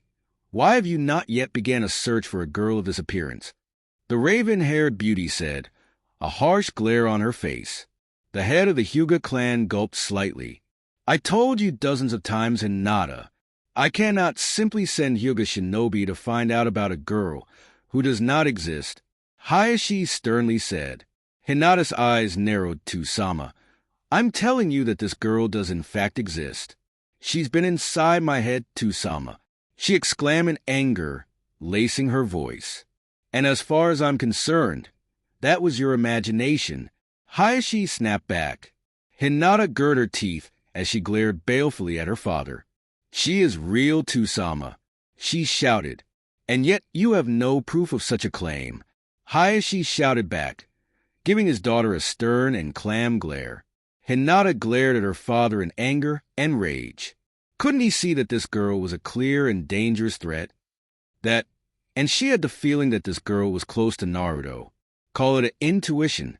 But she received a mental image of the girl when she was daydreaming about Naruto, when suddenly, the image of a silvery white-haired girl with pink slitted eyes appeared in her mind, and the girl seemed to be glaring at her, before she merely disappeared. Hinata didn't know who the girl was, but she was determined to find out, by any means necessary. She does exist, to Sama. I know it. No, I can feel it. It's like she's standing right next to me, mocking me. The raven-haired Hyuga yelled. And I say this is all just a figment of your imagination. The clan head shot back, with equal intensity. Finol Ino decided to make herself known, by softly clearing her throat. Even though she had done softly, it had the desired effect. Both Hyugas stopped their glaring contest, and glanced in Ino's direction. Hinata neutrally glanced at Ino, before she gave her a nod of acknowledgement. Hiashi narrowed his eyes at the Yamanaka heir, before he slightly nodded his greeting to the platinum-haired girl. Yamanaka-san, what brings you here? Hiashi asked. However, Ino knew it wasn't a question. It was a demand. Ino bowed politely, and she spoke with as much respect and humbleness as she could. She was talking to a clan head after all, and she was taught to respect all clan heads and clan elders. I was hoping I may speak with Hinata on a private matter. Hyuga-sama. Hiashi glanced at the Yamanaka for several moments before he nodded slightly. Very well, I will allow it. Hiashi answered, however, Hinata, we will continue this conversation later. Understood. The Hyuga clan had gave Hinata a stern glare, and it was clear that it was not a request but an order. Hinata nodded at her father. She very much intended to continue this conversation with her father, no matter what her father said. She refused to believe this girl was a figment of her imagination. Hiashi gave her eldest daughter a final glance before he left the room, slightly narrowing his eyes at the Yamanaka before he shut the door. With her father now gone from the room, Hinata turned her attention to the blonde Yamanaka standing before her. Hello, Ino-san. It's been a while, hasn't it? Hinata greeted, a small smile appearing on her face. The platinum blonde smiled at the raven-haired Hyuga. Yeah, it definitely has been a while, huh? Hinata giggled lightly, before a soft frown made its way onto her face. So, why are you here? If I recall, you said you wouldn't enter the Hyuga compound, even if the world should come to an end, she asked in confusion and no small amount of interest. In response to Hinata's question, Ino pointed directly at the well-drawn picture of Shiroy and spoke. Who made that picture? I met that girl before, she said in a vague manner. Hinata's eyes darted to Ino's form and the drawing of the girl in front of her. Her eyes slightly narrowed. How had she met this girl before? I drew the picture of this girl. I don't know how, but all of a sudden the image of this girl came to mind. And oddly enough, a type of chill went down my spine, the type of chill that said I was treading on dangerous grounds. The thing is, I don't know what grounds I was treading on, Hinata surmised. However, she continued, I had a feeling that this girl existed, and I told my father of this. However, as you can see, he refuses to believe me, she finished. Ino pursed her lips, and she debated on whether or not she should tell Hinata about the white-haired girl she was talking about. The pros and cons of the information she could share with Hinata would be useful and quite possibly useless. However, Ino only knew one thing. She wanted Shiroy out of Konoha. With that mindset, she quickly told Hinata what she knew of the girl, about how they first met inside her mind, her possessive personality when it involves Naruto, her frightening and animalistic rage, her superior and arrogant attitude when she met her in person, and finally, her apparent engagement to Naruto, making her his fiancée. When Hinata heard that, the poor teacup she held in her hand suddenly shattered into millions of pieces, showering the floor and couch with shards of glass and tea. And even though Hinata kept a blank expression on her face, Ino could detect the raging maelstrom that was boiling beneath the surface. The only thing Hinata could think about was finding the Shiroy and chat with her. She wanted to meet this girl in person, wrap her hands around that delicate neck of hers, and choke the life out of the white-haired girl. She didn't care if she could face a life sentence in prison. She wanted that girl dead. No takes away her Naruto Kuin and gets away with it. So she would bide her time and wait for the perfect opportunity to meet with the girl, and politely ask / demand that she renounce her relationship with Naruto. And then, just as she had been dreaming for so long, Naruto would be hers. Forever. However, a small part of Hinata told her that she should stop what she's doing, as it would only end badly for her. But she didn't listen to that small part of her. In her eyes, that white-haired slut was getting in the way of her and Naruto, and she wouldn't allow that. With that mindset, both she and Ino began to brainstorm on ideas on how to get Shiroy out of the village, never noticing a pair of Byakugan eyes narrowing at their intentions. The owner of the eyes quietly stepped away from the door, and quickly, but silently moved down the hallway in a steady and urgent pace. Hyuga Neji scowled at what his cousin was planning to do, and he wouldn't allow it to happen. After all, Naruto was the one who freed him from his obsession with fate, and saved him from a life of pure hatred for his clan. He owed the blonde a great department that could never be repaid. As such, if it was between his cousin and Naruto, he would pick Naruto's side on this matter. If Hinata truly loved Naruto, then she would let Naruto choose who he wants to be with. And if she couldn't accept that, then he would have to make sure that Hinata stayed as far away from Naruto, and this Shiroy as possible. And the first step to this was telling his uncle about this matter. Hyuga Neji scowled as he waited for his uncle to enter his office. He had come here in order to tell his uncle about the looming danger of Hinata's obsession with the one and only Uzumaki Naruto. However, the fact of the matter was that with each passing second, he was getting more and more pissed. Why would the normally calm and collected Hyuga be so angry, you may ask? Well, the answer was oh so simple. He has been waiting inside of his uncle's office for the past 3 hours. 3 fucking hours. Neji didn't know whether to be pissed off or annoyed. Wait, is it being annoyed and being pissed off the same thing? Oh, wait, no it isn't. Oh well. However, Neji did know one thing.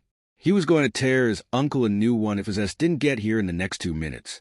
With that final thought, the long-haired Hyuga began to mentally count down the timer in his head. What should he have for dinner tonight? Maybe some onigiri? Nah, he's had that for the past 7 nights now. Rice with pork? Nah, that was way too common. What could he have for dinner that would be a welcome change? Maybe he could have some dango. Oh, most definitely not. He did not want to risk running into a certain purple-haired, trench-coat-wearing torture specialist who was a high A-ranked jonin thank you. Plus, she creeped him the fuck out. Meanwhile, Mitarashi Anko suddenly felt like scaring the shit out of a Hyuga. Back with Neji, the Hyuga still couldn't decide what to eat for dinner. Maybe he could have some not a stale. Maybe some not a cliche. Oh, maybe he could have some no much too sweet. The long-haired Hyuga sighed, before an idea suddenly sprang in his head. Maybe he could try some ramen that Naruto was often fond of. It couldn't hurt to try it. Who knows? It might just taste just as good as Naruto always said it would. Meanwhile, Naruto, who was setting up the campsite near the border between the land of fire and wind so that his team may rest, suddenly looked towards the sky. Someone has been coveted to the greatness that is ramen, the blonde whispered, making the QB inside arch an eyebrow, while Altair rattled in concern for his wielder's sanity. Back with Neji, the dark-haired Hyuga decided he would buy ramen for dinner, if only to see what made Naruto so excited about ramen in the first place. He was broken out of his musings when he heard the door behind him open. He slowly turned his head to look towards who was entering the office, and to his relief, it was his uncle. He glanced towards the clock, and he nearly twitched. He was only a few seconds away from getting told off. However, the clan head was safe as he arrived 8 seconds early. The lucky bastard. Hiashi rose an eyebrow at Neji's presence. Just why was his nephew here? It was then that Hiashi suddenly remembered that his nephew wanted to speak with him on a very important matter. And he was immensely late because he was in a meeting with the clan elders. Damn it, he just made himself look bad, especially in front of his nephew. The very thought was horrifying. Hiashi just hoped that Neji wouldn't say he's becoming the Hyuga version of Kakashi. No one wants to be like Kakashi. Good afternoon, Hiashi-sama.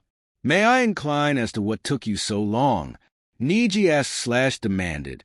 Hiashi rose an eyebrow. It seems his nephew's patience is running low this time. Probably not a good thing. He just hoped his nephew could reclaim some of his patience. After all, it wouldn't do for a Hyuga to lose his temper. They had a very important reputation to uphold, even though most of the Hyuga could be a bit eccentric inside the clan's district. He idly wondered what would happen if he ignored Neji's question, but wisely chose not to go through with that action. After all, he didn't want to destroy what little patience his nephew had. On a side note, damn the clan elders for keeping him inside that blasted meeting for over 3 hours. He had to listen to them argue, and argue over the most mundane things. Who the fuck cares if the cookie jar in the kitchen was broken, damn it? The meeting with the clan elders went longer than I expected. Neji. Hiashi answered, taking a seat in his chair. God, he loved this chair. It was so soft, warm, and best of all, fluffy. Okay, so he likes to decorate his chair with various animal furs. Who are you people to judge? May I ask what the meeting between you and the elders was about? Neji idly asked, his curiosity getting the best of him. Hiashi kept a blank expression on his face, while inwardly he was sweating somewhat. Damn Neji and his natural curiosity, damn it. Hiashi, I blame you for this, you bastard. Now Neji has your damn curiosity. You did when you reached his age, the Hyuga leader thought. He remembered all the good times he had with his brother, and he remembered how his brother's curiosity often got them in not the most eccentric situations, like that time when they were caught trying to sneak into the Uchiha compound. His brother was curious of the Uchiha and their daily lives, so he somehow managed to talk him into sneaking into the Uchiha compound. That was one hell of a day to remember. It was also the first time he had ever met Uchiha Fugaku. At the time, Fugaku was merely the heir to the Uchiha clan, and like all Uchiha, was a bit arrogant.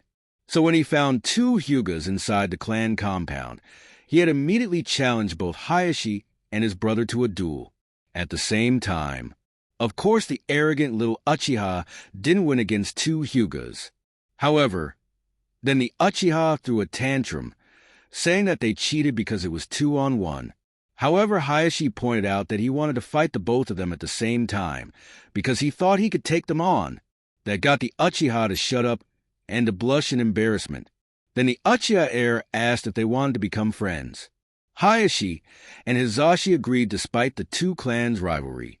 After 2 years, they were finally old enough to join the academy, and it was there that the trio met their best friend, Namikaze's Minato. Of course, both Fugaku and Minato were rivals, but Hiashi had no doubt that they knew they were best friends. But after Minato's death, Fugaku had begun to grow distant, until one day Fugaku had cut off all contact with them. However, Hiashi and Hiashi waved it off, and assumed Fugaku was just brooding over Minato's death. Come to think of it, doesn't the Kyuubi Jinchuriki look almost exactly like Minato? Nah, it couldn't be, could it? Wait. The boy's name was Uzumaki. Didn't he know of another Uzumaki? Wasn't it Uzumaki Kushina, the one Minato always talked about? And didn't they date for some time? And Minato said that he was getting married to her. Holy fucking shit. And fuck me all the way till Tuesday. How could I not see it? Hiashi thought in disbelief. The Kyuubi Jinchuriki is the son of one of my best friends. And all this time I've written him off as some no-name brat. And the village has treated him like, oh, Cammy, we've all been such fools. But I'm positive others could have known as well. But who? Hiashi thought, now making a list of people who could know. Jiraiya-sama is sure to know the truth, and then there is Sandaime-sama. Possibly Hataki-san as well, but who else as well? Tsunade-sama is sure to know as she is a Hokage, and Mikoto, Kushina's best friend. No wonder she always tried to adopt Naruto whenever she could. But the civilian council had always made it hard for that to actually happen. The Hyuga clan had racked us for any other possible people who could know this. I know that Shikaku would know this, as almost nothing can get past him. And knowing Shikaku, Inoichi, and Chose are bound to know as well, since they spent a lot of time with Minato. No wonder the three always thought highly of Naruto. Unbelievable. The truth has been staring me in the face for so long. Yet I never noticed. Heh! My time as a clan head instead, as a shinobi on the front lines, has dulled me. Hiashi released a quiet, sad, and amused chuckle. Minato, how would you respond to all this village has done to your son? It's funny. Had the village known the truth about your son, I have doubt that they would have treated him like royalty. Much like the Uchiha boy. It makes me furious just thinking about it. But I have no right to talk, seeing as I probably would have done the same. I could have been Uncle Hiashi to Uncle. Hiashi blinked and stared into the expectant and annoyed face of his nephew. Yes, Neji? The Hyuga clan leader asked with a raised eyebrow. You didn't answer my question. What took you so long with the clan elders? Oh, nothing of importance. Just the usual barb here and there. Hiashi answered in a nonchalant manner. Neji rose an eyebrow at his uncle's wording, but kept silent and decided to cut to the chase. He had been sitting in this fucking chair for 3 hours. He did not want to sit in the damn chair any longer. He could already feel his ass going numb. Very well, uncle. I will not incline any more as to what the clan meeting was about. Neji conceded. Hiashi inwardly sighed in relief, and the Hyuga clan had now gazed upon his nephew with hidden curiosity. So, may I ask why you wanted to speak with me, Neji? He asked. Neji took a deep breath and prepared himself for the conversation that was coming up.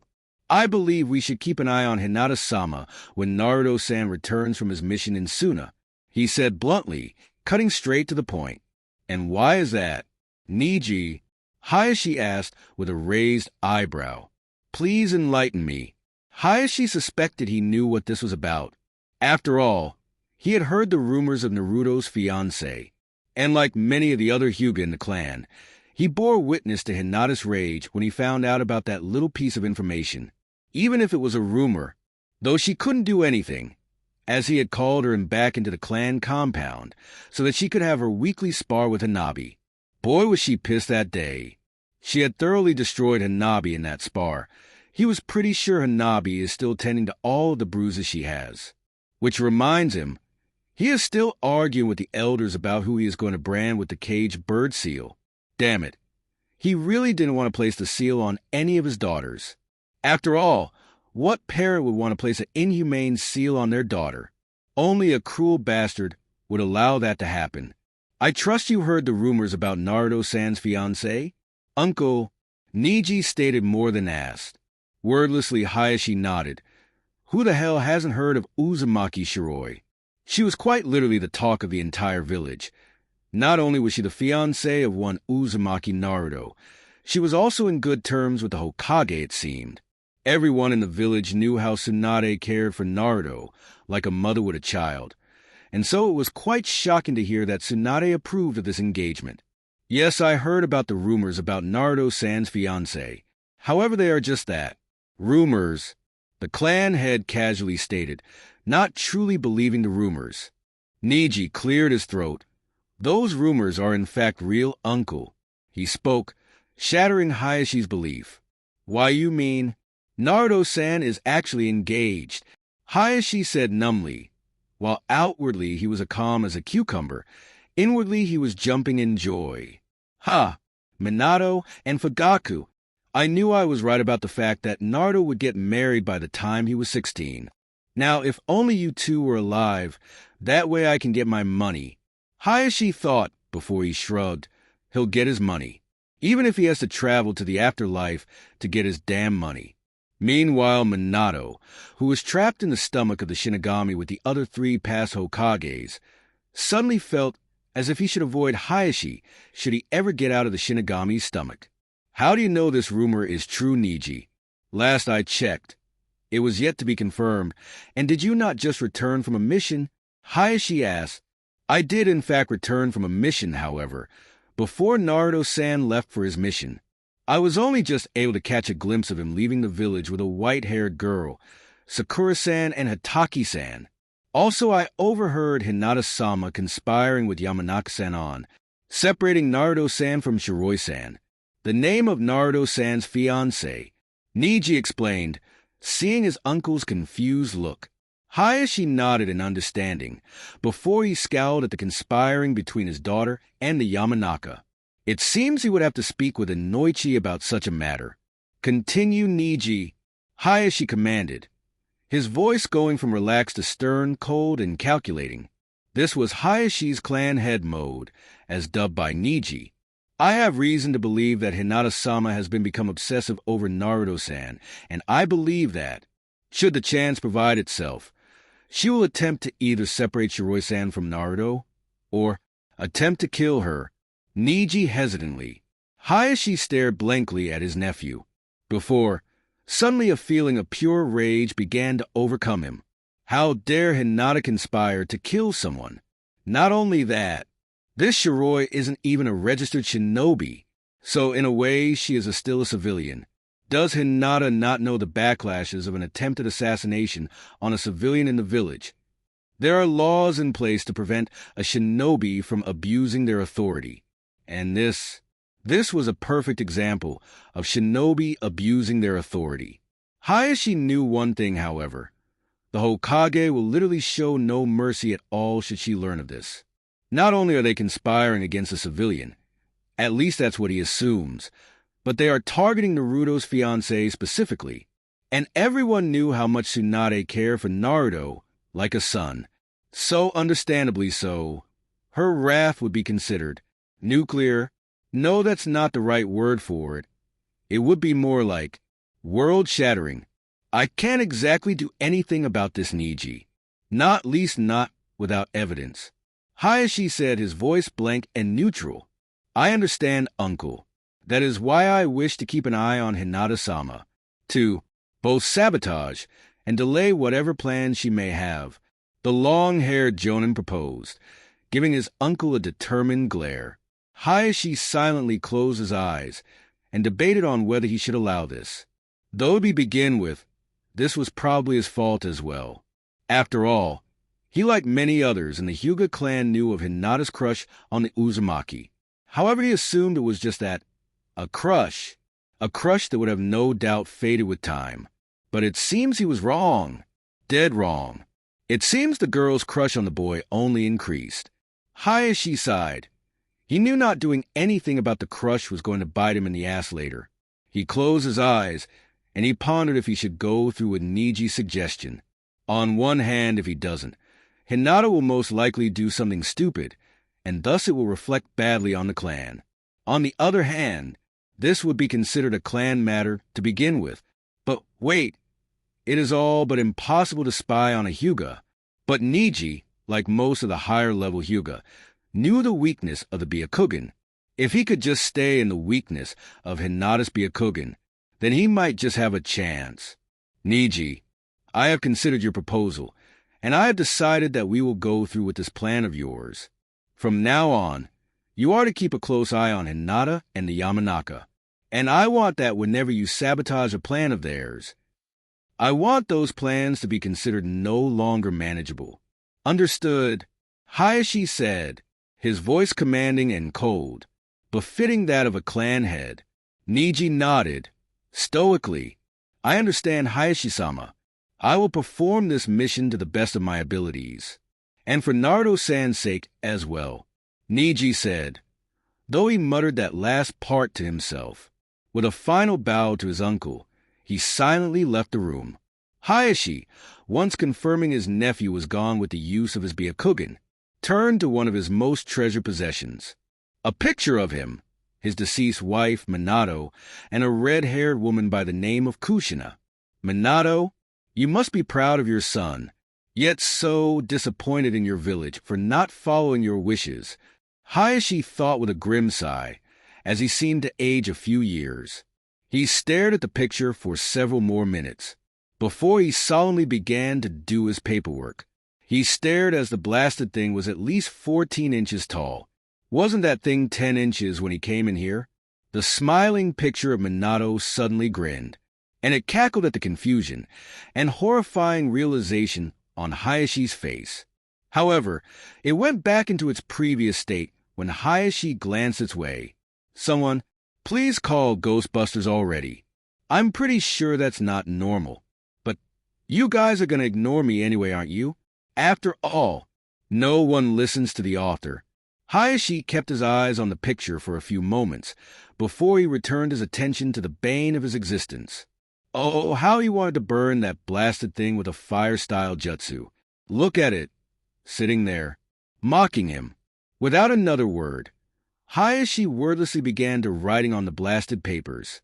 He wished he knew how Minato got his paperwork done so quickly, though. Shiroy scowled as she stared at the pink-haired Kunoichi beside her. They were near the exact edge on the border to the Land of Wind, and Shiroy still had plenty of energy to run there, to Konoha again, and still have enough energy to screw Naruto shitless. But the problem was, Sakura didn't. As a result, they were forced to camp out for the night. However, they did make excellent progress. Now all they had to do was race across the desert tomorrow, and boom, they will break a record and reach Suna within 2 days and a half. However, if the pink-haired girl continued to slow them down, then Shiroy would have no problem with disposing her. She was positive Chachazero would be excited at the idea of chopping her body to pieces and scattering them across the entire clearing, if only to amuse her. Maybe she could kill Sakura and then say it was accident and that a tree branch fell on her. She just needed a large enough tree branch to make it believable. Anyways, Naruto and Kakashi, along with the excited Chachazero, had left the campsite in order to obtain wood and hunt for some food. Temari, however, did not want to wait for them to arrive. Plus, with the news that her village was in disarray, no doubt, had left to continue the journey to her village in order to help out as much as she can. However, she did promise to meet with them at the village gates when they arrive, thus with everyone off to go do their respective tasks. This left Sakura alone, with Shiroy, a very exhausted Sakura, along with a very darkly amused and slightly sadistic Shiroy. Sakura plus Shiroy equals bloodbath. So, Shiroy trailed, trying her best to hide the gleeful tone in her voice. Her eyes flashed slightly, but other than that she made no other movement. Why, yes, Sakura asked, giving the white-haired girl a guarded look, while she tried to regain her stamina. She gulped. She did not feel safe at the moment. Her emerald green eyes did a brief scan of the area. She felt as if she were under the gaze of a lioness, a large and dangerous lioness with claws so sharp and teeth gleaming in the moonlight. But for the life of her, the only chakra signature she was detecting was her, Shiroy, and Kakashi, and Naruto, who were at least a mile away from them, meaning she was all alone with this monster. So, how long have you been apprenticed to Tsunade? Shiroy asked curiously, though her eyes never lost the dark, gleeful glint in her eyes. She idly wondered what the pink-haired girl's blood tasted like. Before she threw that though out the window, it probably tasted disgusting and tactless, and she refused to put her delicate taste buds anywhere near the pink-haired girl's blood. Sakura shivered at the dark gleam in Shiroy's eyes, and she idly wondered if she should run away screaming. "How long have you been Naruto's fiancé?" The pink-haired girl shot back. Shiroy raised a delicate eyebrow before she spoke. "Touché, touché, wench," she insulted, her tone with a hint of arrogance in it. Sakura growled, "What did you just call me?" She angrily questioned. Shiroy smirked, "That's right, you little pink slut. Give me a reason to completely destroy you. Now come and play right into my trap," the white-haired girl thought, before she spoke aloud. "I called you a wench. Does your brain not have the capacity to understand my words? Maybe if I speak slowly, will that work out better for you?" she said, with a taunting smirk on her face, her slitted pink eyes narrowing slightly. Sakura began to shake in rage. "I am not a wench. You whore." She spat back, giving Shiroy a furious glare as she grit her teeth, and her fists clenched and unclenched. Shiroy inwardly cackled in pure glee as the pink-haired girl was falling right into her trap. Now all she had to do was push her far enough, and then and only then can the final phase of her plan commence. Strange how you would call someone else a whore, when you should really be looking into the mirror, the white-haired vampire tauntingly said, her grin growing ever so larger. Such a ugly and overly large forehead as well, she added. Sakura grit her teeth in boiling hot rage, and she was clenching her fist so hard that she drew blood. "At least I do not look like a child with that small body of yours," she shot back. A tick mark appeared on Shiroy's head. However, she still kept that pleasant and taunting smirk on her face, even though she wanted to rip the pink-haired girl to shreds for that comment. "And tell me, who is the one Naruto is engaged to?" Shiroy stated more than asked, giving the pink-haired kunoichi a arrogant smirk. "Tay, you probably seduced the idiot, but then again Naruto has always been an idiot, so you probably seduced him, and like the idiot he was, he fell for it." Sakura growled out, "But don't worry, before this mission is done, I'll make sure Naruto is back feeding from my hands instead of yours," she said, a confident smirk on her face. Shiroy's eyes dangerously narrowed, and she released a low and feral growl from her throat. How dare that pink-haired little slut? If that bitch thinks that she will succeed in seducing Naruto, then she had another thing coming. After all, during Naruto's training trip, she had found it to be quite fun and amusing to be a little seductress to the blonde. Even though they were a couple, she had found it to be amusing to play the seductive girl, while he was a flustered and shy boy who always stammered whenever she turned on her charms. Before long they had turned it into a game. Shiroy would try to get Naruto stammering and flustered by playing the seductress part, and Naruto would try to remain calm and composed. So far, the score was Shiroy 531 and Naruto 9, and the blonde had gotten so used to it, in fact, that he no longer blushes when another girl tries to seduce him. Shiroy made it perfectly clear with other girls to never try again. However, when she did it, oh how she loved how he looked with that blushing face of his. It felt so good to be the only one able to get Naruto like that. So the thought that this pink-haired slut being able to seduce her man was laughable beyond comprehension. It was so laughable, in fact, that Shiroy was inwardly laughing her ass off at the very thought. Humph. I bet someone such as you, who is a bit prudish, could never keep up with Naruto, especially in bed, the white-haired girl said, her grin becoming predatory and feral. What? Did Auntie tell me? Sakura trailed off. Oh yes. You don't know, do you? Shiroy chuckled, as she stared menacingly into Sakura's eyes. Me and Naruto had already confessed our love for each other long ago. All that was left was to tie the knot, and that was exactly what we did. She grinned grew ever so larger, and her fangs were once again exposed. We didn't stop until morning. That made Sakura blush a deep shade of red before she glared at the white-haired girl. I knew it. You did seduce him. I guess I should not be surprised. Naruto was always an idiot, and you will always be the weakest link to Team 7. Isn't that why your oh-so-precious Sasuke-kun left? So he didn't have to deal with your pathetic existence? Or maybe he left because he was so tired of you whoring yourself to him. Shiroy mused, a dark smirk on her face. That made Sakura snap, with a furious cry of Canaro. Sakura lunged at the white-haired girl, her fist pulled back, and the pink-haired girl channeled chakra into her strike to further increase the damage of her punch. Shiroy merely rose an eyebrow of surprise. She didn't think that the pink-haired wench knew the secret behind Tsunade's strength, though if you think about it, it sounds quite easy to simply channel chakra into your strikes. However, the amount of chakra control needed for such a thing was simply put near impossible. That's why Shiroy was half impressed with Sakura at the moment, half impressed being the key word. Even though Sakura knew how to increase the strength of her attacks, she was not a master of the technique. As a result, it was nothing against Shiroy's vampire-enhanced strength. With a bored look in her eyes, Shiroy raised her hands to stop Sakura's attack in its tracks. However, Shiroy stopped when she felt two familiar chakra signatures speed towards their location. With a smirk on her face, Shiroy masked her emotions, and she widened her eyes in feigned shock. Sakura didn't know what happened.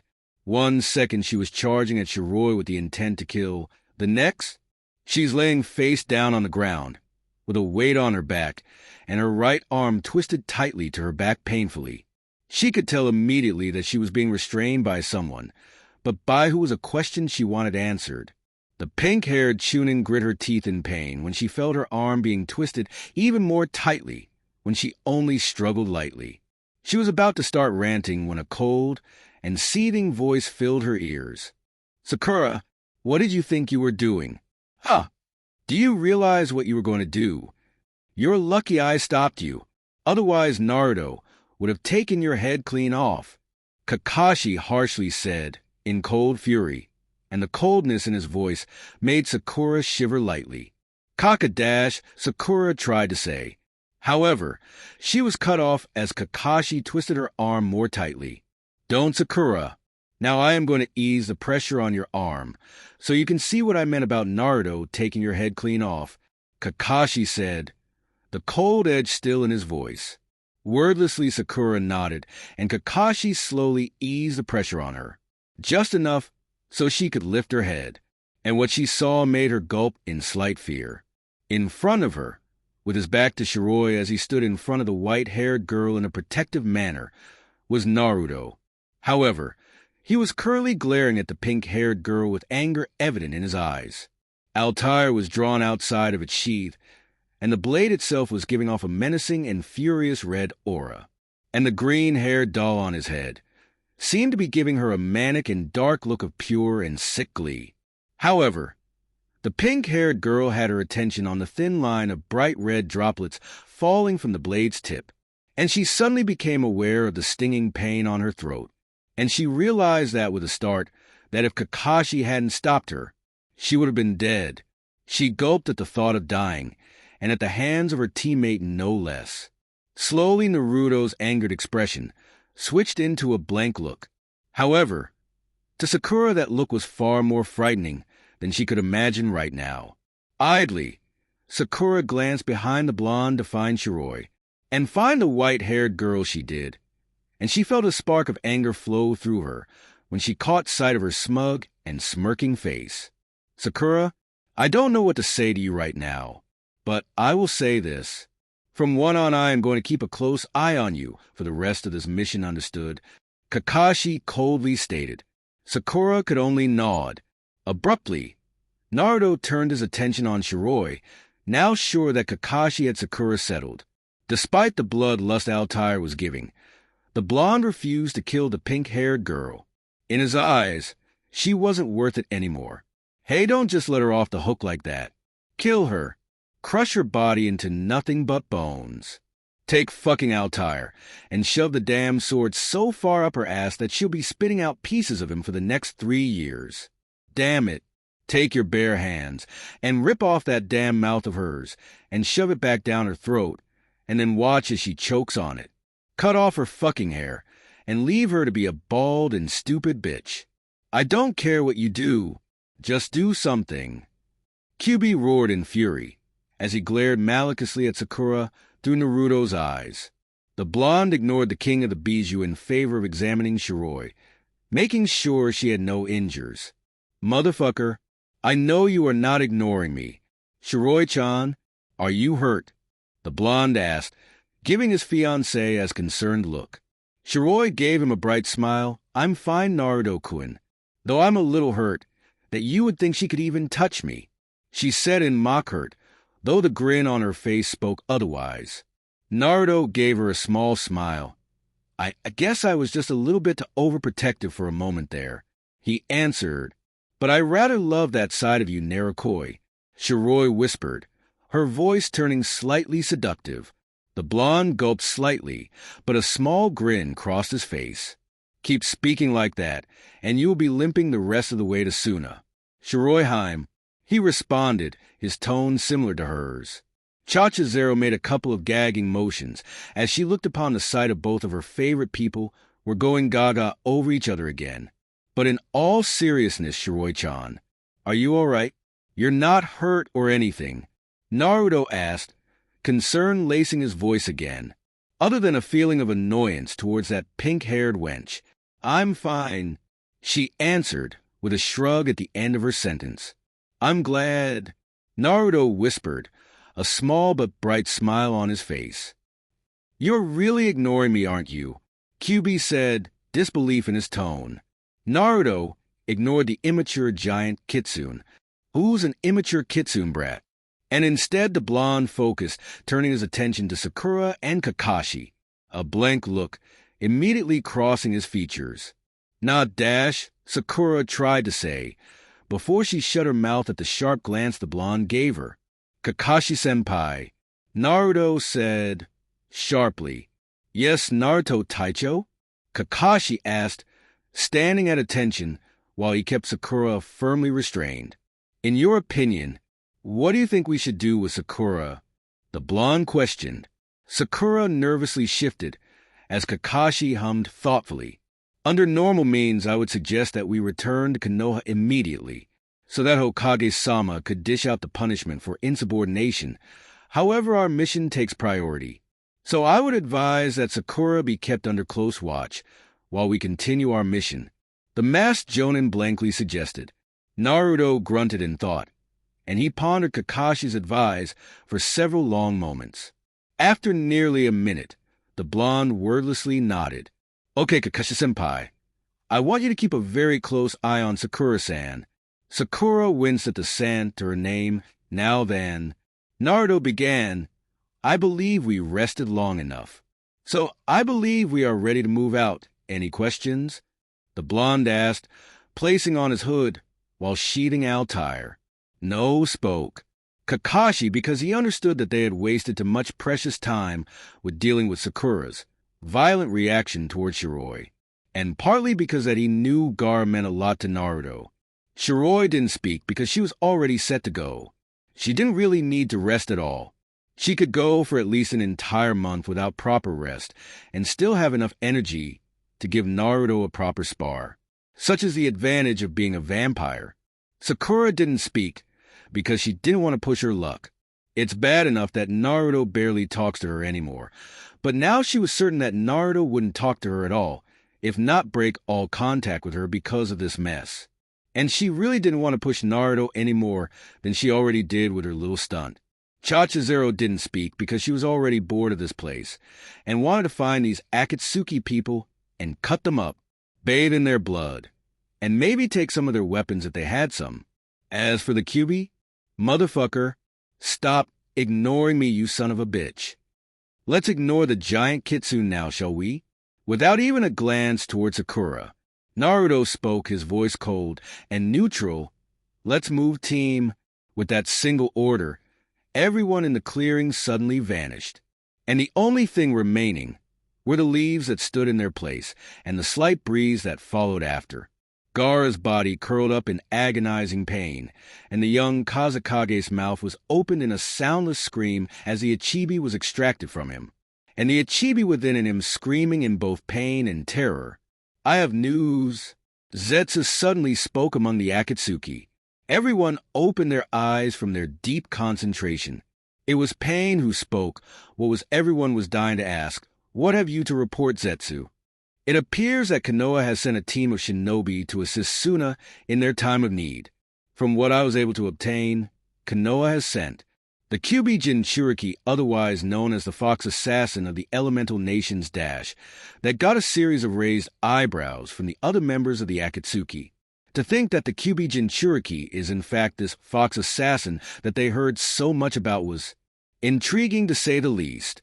Hatake Kakashi, the Kapinin and Kakashi of the Sharingan, the fifth Hokage's apprentice, and a girl with silvery white hair. Zetsu and Black Zetsu finished. Pain hummed thoughtfully, and the other members of the Akatsuki looked upon their leader with curiosity. "Zetsu?" Pain spoke after a moment of silence, causing Zetsu to stand at attention, and the others to jump a bit as their leader had spoken so suddenly. "I want you to place a seal to the entrance to this cave. Also keep a close eye on the Konoha shinobi, Itachi Kisame. Stand by for the use of that jutsu," Pain ordered. Wordlessly, Zetsu nodded, and the plant-like being broke apart, creating a white Zetsu clone. Without any interaction whatsoever, the clone melted and faded into the ground. "Good," Pain said, approval barely notable in his voice. "Now let us continue. We still need another 2 days to fully seal the Ichibi," the ringed-eyed man ordered, causing the rest of the Akatsuki to focus on their task. The masked individual atop the head of the ghetto Mazu statue went completely unnoticed. So the Kyuubi Jinchuriki was sent to rescue the Kazakage? Excellent, just as planned. This will be the perfect time to see just how well the Kyuubi Jinchuriki has progressed. Based on what Zetsu has told me, the Kyuubi Jinchuriki is very powerful. Powerful enough that he can defeat Pain and still give me a good workout. Toby chuckled. I'm glad I decided to have Zetsu spy on the Kyuubi Jinchuriki when he went on that training trip with Jiraya.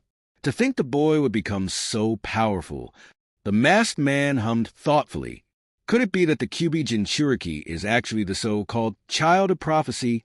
If the boy is indeed the child of prophecy, then perhaps I can convince him to join my side. After all, we don't really need all of the Kyuubi's chakra to revive it. Only a fraction is really needed, Toby mused. Though I am not sure if he will approve of it when he is revived. He probably would approve or he won't.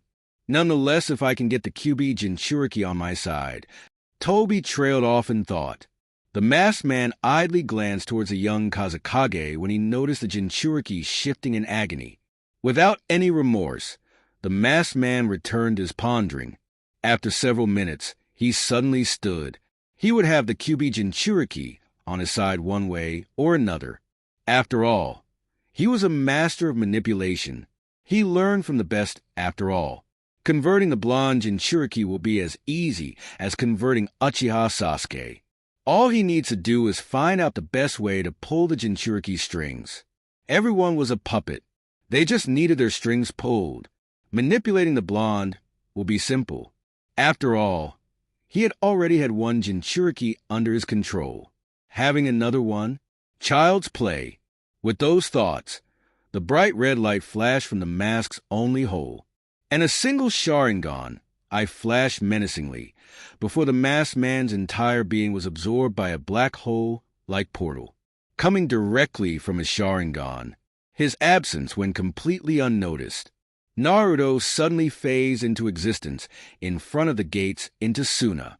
Shortly after, a large cloud of sand suddenly shot towards him and stopped just behind his feet, showing that he had ran through the entire desert, and that he was so fast that even the sand had difficulty keeping up with his speed. The hooded blonde slowly stood and faced the gates of Suna. He pulled down his hood, letting his golden blonde hair to freely sway in the wind, and Chacha's arrow sleeping peacefully atop his head. Beads of sweat rolled down on his face, yet he paid them no mind. Slightly behind the blonde, Kakashi phased in behind him, the Jonin's mask drenched in sweat, and the former AMBU panted hoarsely. However, a soldier pill quickly remedied the problem for him, and he notably stood straighter. Behind him, Shiroy phased in. The white-haired vampire didn't like she was even a little exhausted. However, beads of sweat were visibly rolling down her face, and the pink-eyed girl gave the desert sun a withering glare. One day she would destroy that blasted sun.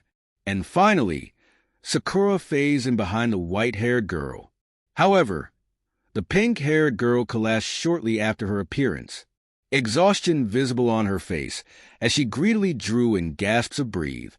Like Kakashi, the pink-haired girl was drenched in sweat. However, the girl pushed herself to her feet. She swayed slightly before she righted herself. Digging into her pocket, the pink-haired girl pulled out a soldier pill. And like Kakashi, quickly she ate the pill. The effects were immediate, as the pink-haired girl notably stood straighter, and she quickly wiped away the sweat from her face. She glanced at Shiroy's form, and a scowl formed on her face as she took note of Shiroy's passive face. Meanwhile, Naruto quickly glanced at his team for several moments, and he slightly nodded. Without any words, the blonde moved forward towards the gates of Suna. Inside the seal, Kyuubi slowly opened his eyes. "Shikaka, my brother, soon we will save you. However, I can't promise that you will be complete," the giant fox softly uttered in his deep voice. Altair rattled slightly, ready to serve as wielder to the best of its ability. To say Naruto was feeling a bit stir-crazy would be a massive understatement. Shortly after their arrival to Suna, Temari, who had been waiting for them at the main gates, greeted the Konoha team and curtly ordered that they come with her. And as they had walked through the village, they were able to see the disheartened expressions of most of the villagers. When Naruto asked why all the villagers were disheartened, Temari replied that everyone in the village were greatly worried about their Kazekage. To hear that the villagers of Suna were worried about Gaara made Naruto simile. Gaara had done it. He gained the village's trust and acknowledgement. After all the pain Gaara went through in his life, Naruto firmly believed Gaara deserved the title of Kazekage. The amount of concern and worry for their Kazekage was, simply put, staggering for the blonde. And it made Naruto wonder what life would have been like if he had been born in Suna along with Gaara. And in the back of his mind, a small pang of jealousy went through him. However, he threw that thought out the window. Konoha was his home. He was born there, he bled there, and he made the bonds which he cherished there as well. He wouldn't trade Konoha for anything, although he would like to trade some of the villagers in the village. The blonde threw that though out the window. When Naruto asked if there were any deaths during the Akatsuki attack, Temari had replied that 2 gate guards were killed, several wounded, and her brother Kankuro was in a critical state and near death as he was poisoned. When the blonde heard that, he immediately demanded to be taken to Kankuro's hospital room. The blonde sister of Gaara complied and led them towards the hospital. There they made their way up the stairs and into Kankuro's room. When Naruto saw Kankuro's condition, he immediately ordered Sakura to do the best she can to cure him of the unknown poison in his veins. Sakura, deciding to not try and push her luck ever since her violent attempt to injure Shiroy. Obediently, the pink-haired girl wordlessly began examining the poison form of Kankuro. In the process, the group met a village elder by the name of Chiyo, who had mistaken Kakashi for the white Fong of Konoha. As a result, the elder woman attempted to attack the masked Jonin, keyword being attempted, as another elder who was apparently quite familiar with Chiyo, forgot the guy's name, stopped her before she could do any to Kakashi. Naruto asked Kakashi who the white Fong was, to which Kakashi replied that the white Fong was his father. Naruto had merely arched an eyebrow in curiosity. Shiroy looked completely uninterested in what was going on, and she instead turned her attention towards the window and gazed upon setting sun. Meanwhile, Chachizuru pouted, as there was no bloodshed whatsoever. Kyubi merely scoffed at the elder woman. Obviously, the woman had a sort of vendetta against Kakashi's father, and it didn't take a genius to know that the woman was still holding on to that foolish vendetta. It only gave Kyubi another reason on why he hated most humans so much. With the only humans that he didn't hate were his father Rakudu, and though he wouldn't admit it, Naruto, his favorite Jinchuriki so far. Shiroy didn't count as she isn't human, and so on the blonde was forced to sit through waiting for Sakura to finish healing Kankuro as Kakashi quietly read his book, giggling at random intervals. Chio, who seemed to be sleeping, though she looked like she was dead, Shiroy looking out the window, and Chachizuru playing with his hair. After several minutes, a twitch developed on the blonde's eyebrow. The fact that he could hear Kyubi snickering did not help at all. The blonde didn't know about Altair, but he was sure he could hear the blade quietly rattling. Yeah, he was getting annoyed very quickly. Fortunately, Temari had arrived, and she said that with Gaara's absence, the village's acting Kage had asked for his presence. That caught everyone's attention. When the blonde asked who was the acting Kage, Temari replied that it was Gaara's girlfriend, causing Naruto to choke on his own saliva, and the blonde looked at Temari as if she had just told him Orochimaru had admitted he liked little boys. Temari chuckled at the blonde, and said she had the same reaction when she learned that Gaara was dating the girl. When Naruto asked what the name of Gaara's girlfriend was, Temari replied that the girl's name was Yui, causing Shiroy's ears to perk up, and the white-haired girl glanced at the sandy blonde. Shortly after, Shiroy said that she would accompany Naruto in his meeting with their temporary leader. Temari was reluctant, but gave in when Shiroy said she was going either way, and that it was preferable if she let her accompany her fiancé willingly, while at the same time giving Temari her evil eye. Temari gulped at Shiroy's words and her evil eye, and the sandy blonde reluctantly allowed her to join in on Naruto's meeting with their acting Kage. So leaving Sakura in the hospital to continue healing Kankuro, along with Kakashi to keep an eye on the pink-haired Chunin, and Elder Chio to provide whatever assistance she can give. The trio of Naruto, Shiroy, and Temari quickly left the hospital and headed directly towards the Kazekage building, which led to the reason of why Naruto was feeling a bit stir-crazy. He had already been sitting in the waiting room for at least 50 minutes, and his patience, which had been dimming ever since Akatsuki's attack, and Sakura's violent outburst to Shiroy, was slowly becoming thinner and thinner with each passing minute. Chachizuru was still playing with the blonde's hair, giggling at random intervals when she seemed to tangle herself in the spiky mess that Naruto called his hair, before she would then find a way out of her trap and continue the process over again. Shiroy, however, had her eyes closed as she leaned back in her chair. To any other person, she would have seemed to be sleeping. However, Naruto knew that his beloved was actually meditating. For what reason? He didn't know, but he wouldn't disrupt her meditation for anything. The last time he did, let's just say getting blasted with a killing intent so powerful that it made even the Kyubi whimper in fear, was not pleasant. Ever since then, the blonde had made it a point to never disrupt Shiroy from her meditation, for the sake of his health. With nothing to do, the blonde sighed, and decided to meditate along with Shiroy, as that will kill time more quickly. The blonde shut his eyes, and strangely enough, he didn't start meditating immediately. Instead, the blonde found himself thinking back on the elemental nation's history, or to be more specific, the Shinobi clan wars. However, two names echoed out to him the most: Senju Harashirama and Uchiha Madara, two of the greatest shinobis in the history of the world, both of them being compared to that of the great sage of six paths, the god of all shinobi. He didn't know why, but he admired and respected both of them. In his trip with Jiraya, the Sannin had basically forced him to sit down, and actually sat with him and told him of the history of the elemental nations in a non-biased point of view. And as Naruto reluctantly learned about the history of the other villages, two names came up almost every time Konoha was mentioned, and those names were of course Uchiha Madara and Senju Hashirama. The blonde admired the Shodaime Hokage for his ideals and beliefs. Despite the age he lived in, he firmly believed that peace was possible no matter how far or foolish that goal seemed.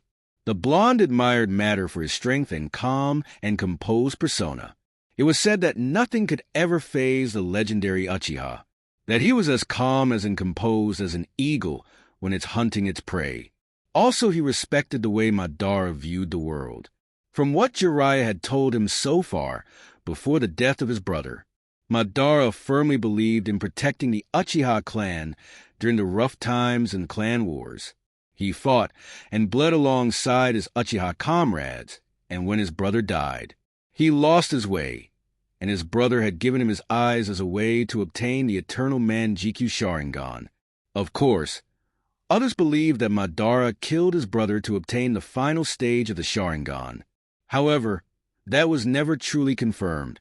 Ever since then, Madara had made it his duty to protect his clan from any and all threats. To Madara, if you threatened his clan or his dream of protecting his clan, then you were an enemy that must be destroyed with extreme prejudice. Madara's outlook on life was simple.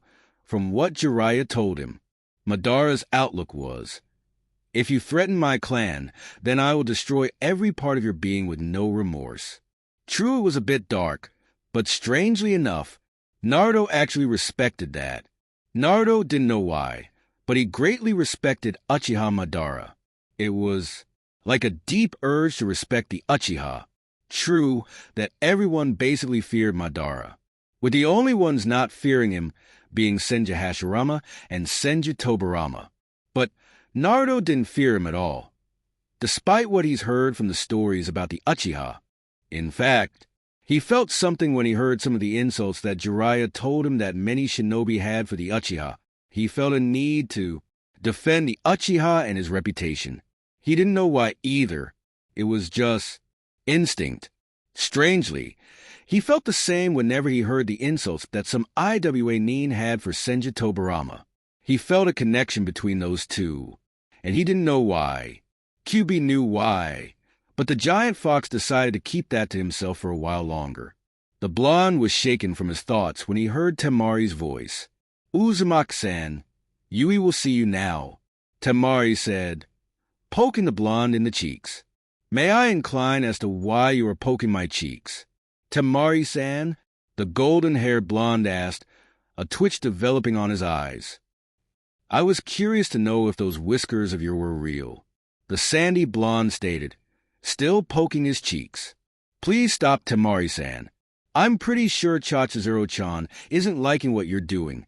Temari turned her gaze up towards the green-haired doll on his head, only to find the adorable little doll giving her innocent smile, as the doll twirled a not-so-innocent knife on her hands. Temari gulped. She was fairly confident she could defeat a doll, but somehow she knew that fighting that doll would be very difficult, if not life-threatening. And something tells her that if she would knock that doll around, it would be laughing like a child in a candy store. So the sandy blonde stopped him poking at the blonde and turned her attention toward Shiroy. Guess I'll wake up Shiroy-san, the sister Gaara said, moving toward Shiroy's meditating form. Wait! Temari, stop, you fool! Naruto shouted. However, it was too late. The second Temari shook Shiroy for only a split second. Everyone within the room, including some shinobi who were in the room with them, was blasted with a killing intent so powerful it made Abija's killing intent seem like a puppy in comparison. Very eerily and very slowly, Shiroy turned her head towards Temari, and the sandy blonde bore witness to the sight of the slit in Shiroy's eyes dangerously getting thinner, her eyes flashing between blood red and pink, and when the slivery white-haired girl spoke, it sent shivers down everyone's spines. Temari-san, please enlighten me as to why you interrupted my meditation. The way she said was in a sugary, sweet tone and with a cheerful and pleasant smile on her face. The killing intent seemed to increase tenfold as well. If anything, it scared the shit out of everyone there. Some shinobi fainted, some foamed at the mouth, while others broke down and began to mutter to themselves. Naruto was able to catch some of what they were saying, even though he sat petrified in his seat. Things like "Mommy? Is that you, Mommy?" or "Takashi is a good boy" could be heard somewhat, though the blonde was more worried about the QB inside of him. "Hey, QB, you okay? Kurama isn't bad. Kurama is a good little fox." That was the only thing Naruto heard. "QB? Who the fuck is Kurama?" "No one. Kurama is just a really good friend of mine. Okay." The blonde wisely decided not to take the issue further, as he knew that QB was always affected the most when Shiroy released her killing intent like this. Chachizero, however, was giggling madly as she gave a type of predatory stare to all of the shinobi in the room. Seriously, her masters were the greatest in the world. Now if only she were allowed to shed some blood. Altair was rattling in terror in its sheath, but it stopped rattling when Naruto placed his hand on the hilt. Man, he had the greatest owner in the world, didn't he? Temarza, I asked you a question, so please answer before I decide to use other methods for you to speak. Shiroy said, her sugary sweet smile still on her face. Temari gulped. Yui will see you in Naruto now. The sandy blonde nearly squeaked. Oh, is that so? All right then. I guess I can let your interruption slide, Shiroy said, getting up from her chair. And just like that, the killing intent faded instantly, allowing everyone in the room to breathe a sigh of relief. Shiroy moved towards the door to the Kazekage's office immediately after she stood. Naruto stood and moved towards the door with her. After all, he had a meeting with acting Kazekage too, and he believes the acting Kage wouldn't take it to kindly if he was even a second late. The duo, not counting Chachizero or Kyubi, entered the Kazaki's office to find a black-haired girl sitting at the seat. The black-haired girl was slowly writing down on sheets of paper with a blank expression on her face. Naruto was able to detect slight bags under her eyes, and her eyes seemed a little puffy and red, and Naruto wasn't sure. But he was sure that anger was burning silently behind her blank expression, though that could have been his imagination. Also, her skin seemed more pale than everyone else in Suna. However, what really caught Naruto's attention was a large bat, like wings she had on her back, though one of them seemed to be heavily bandaged. It was silent in the office until Shiroy's voice broke through the silence. Well, I'm surprised to see you again after all these years, cried baby Yui. The slivery white-haired girl said, a grin tugging at the corners of her mouth. Yui looked up with surprise lit in her yellow eyes. Shiroy, is that you? I haven't seen since Sensei died, and you told us it was time to go our separate ways, the black-haired girl said, staring at the girl in front of her, while curiously glancing at the blonde beside her. Yeah, it has been a while, hasn't it? What's this I hear about you becoming a girlfriend to the Kazekage? Shiroy asked, a small smirk on her lips. The light of life in Yui's eyes dimmed slightly, and her voice became soft-spoken. It has been fun and the happiest time of my life, but now I can barely smile as is, she answered. Naruto rose an eyebrow at Yui's response. The council has decided not to send a many shinobi to go search for Gaara, as the last time they did that, they were attacked. Not to mention we barely have any shinobi who hardly even reach the level of S rank. We mostly have high A-rank shinobi, and they stand no chance against that of the likes Akatsuki. Here she released an annoyed sigh. Not to mention the council are all piling the paperwork on me since Gaara was kidnapped. Me and Gaara has told them time and time again, we cannot sign things such as these. The black-haired girl picked up a document. Listen to this. This is the same villager who has been asking for some funds to build a planting business. Ever since Gaara was taken, some of the villagers are taking advantage of Gaara's kidnapping. She released an annoyed grunt. Honestly, we told the village as a whole that we don't have enough funds. Stupid villagers. I can't even believe that they would try to take advantage of Gaara's kidnapping. Yui grumbled, taking a stamp with the words denied on it. She stamped the document and moved on to another one. Shiroy blinked. This wasn't the Yui she knew. The Yui she knew was a bit cheerful and likes to tease others as well, especially people she loved.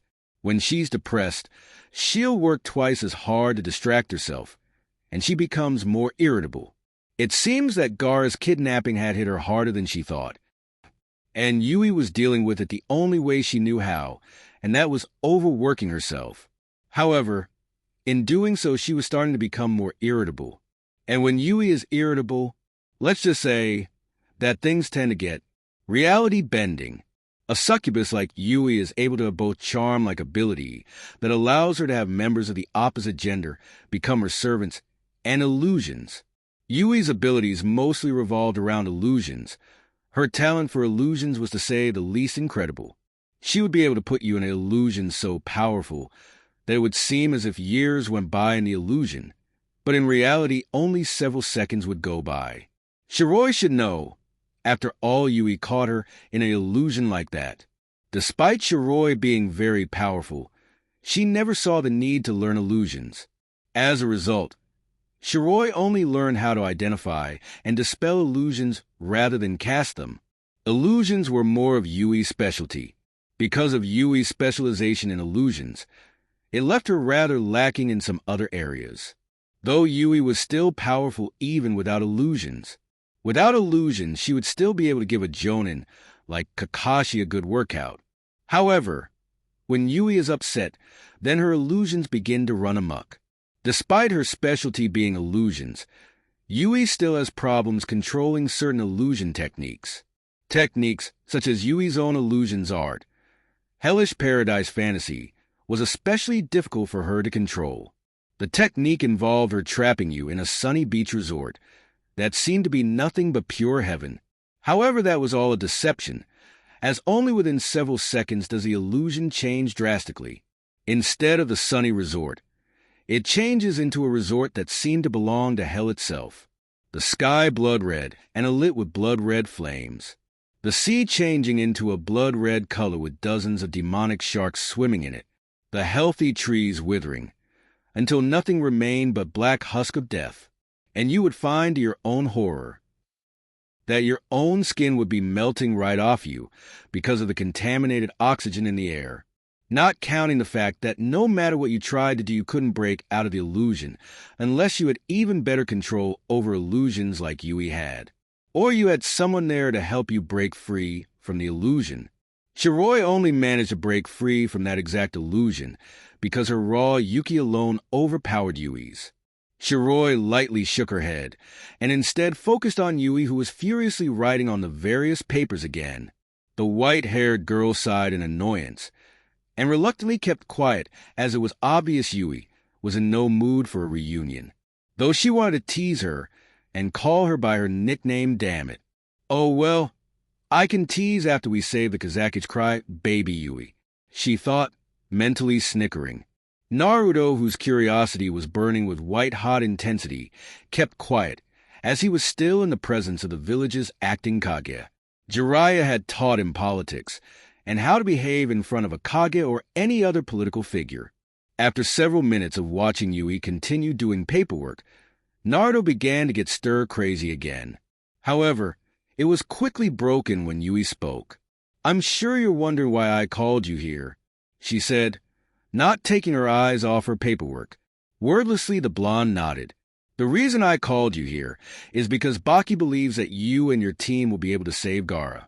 Though I have a few doubts about that, as we are dealing with S-rank shinobi.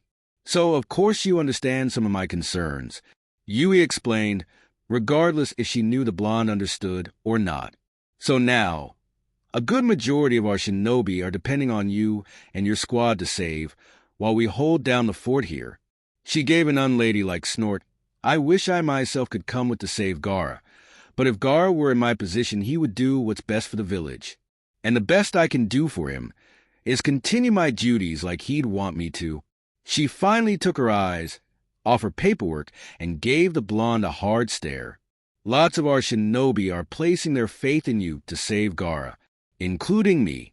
Please, save Gaara," she said, her eyes dripping in sadness, as her voice changed to a pleading whisper. The blonde stared into Yui's eyes, and a determined glint entered his eyes as he placed his hand on Altair's hilt. "Don't worry. You can depend on us. We'll bring Gaara back to you," he said, the determined glint never leaving his eyes. "Maybe we can destroy some Akatsuki bastards as well," a dark voice whispered in the back of his mind. Naruto's eyes narrowed slightly in confusion. "Kyubi, was that you?" "What was me?"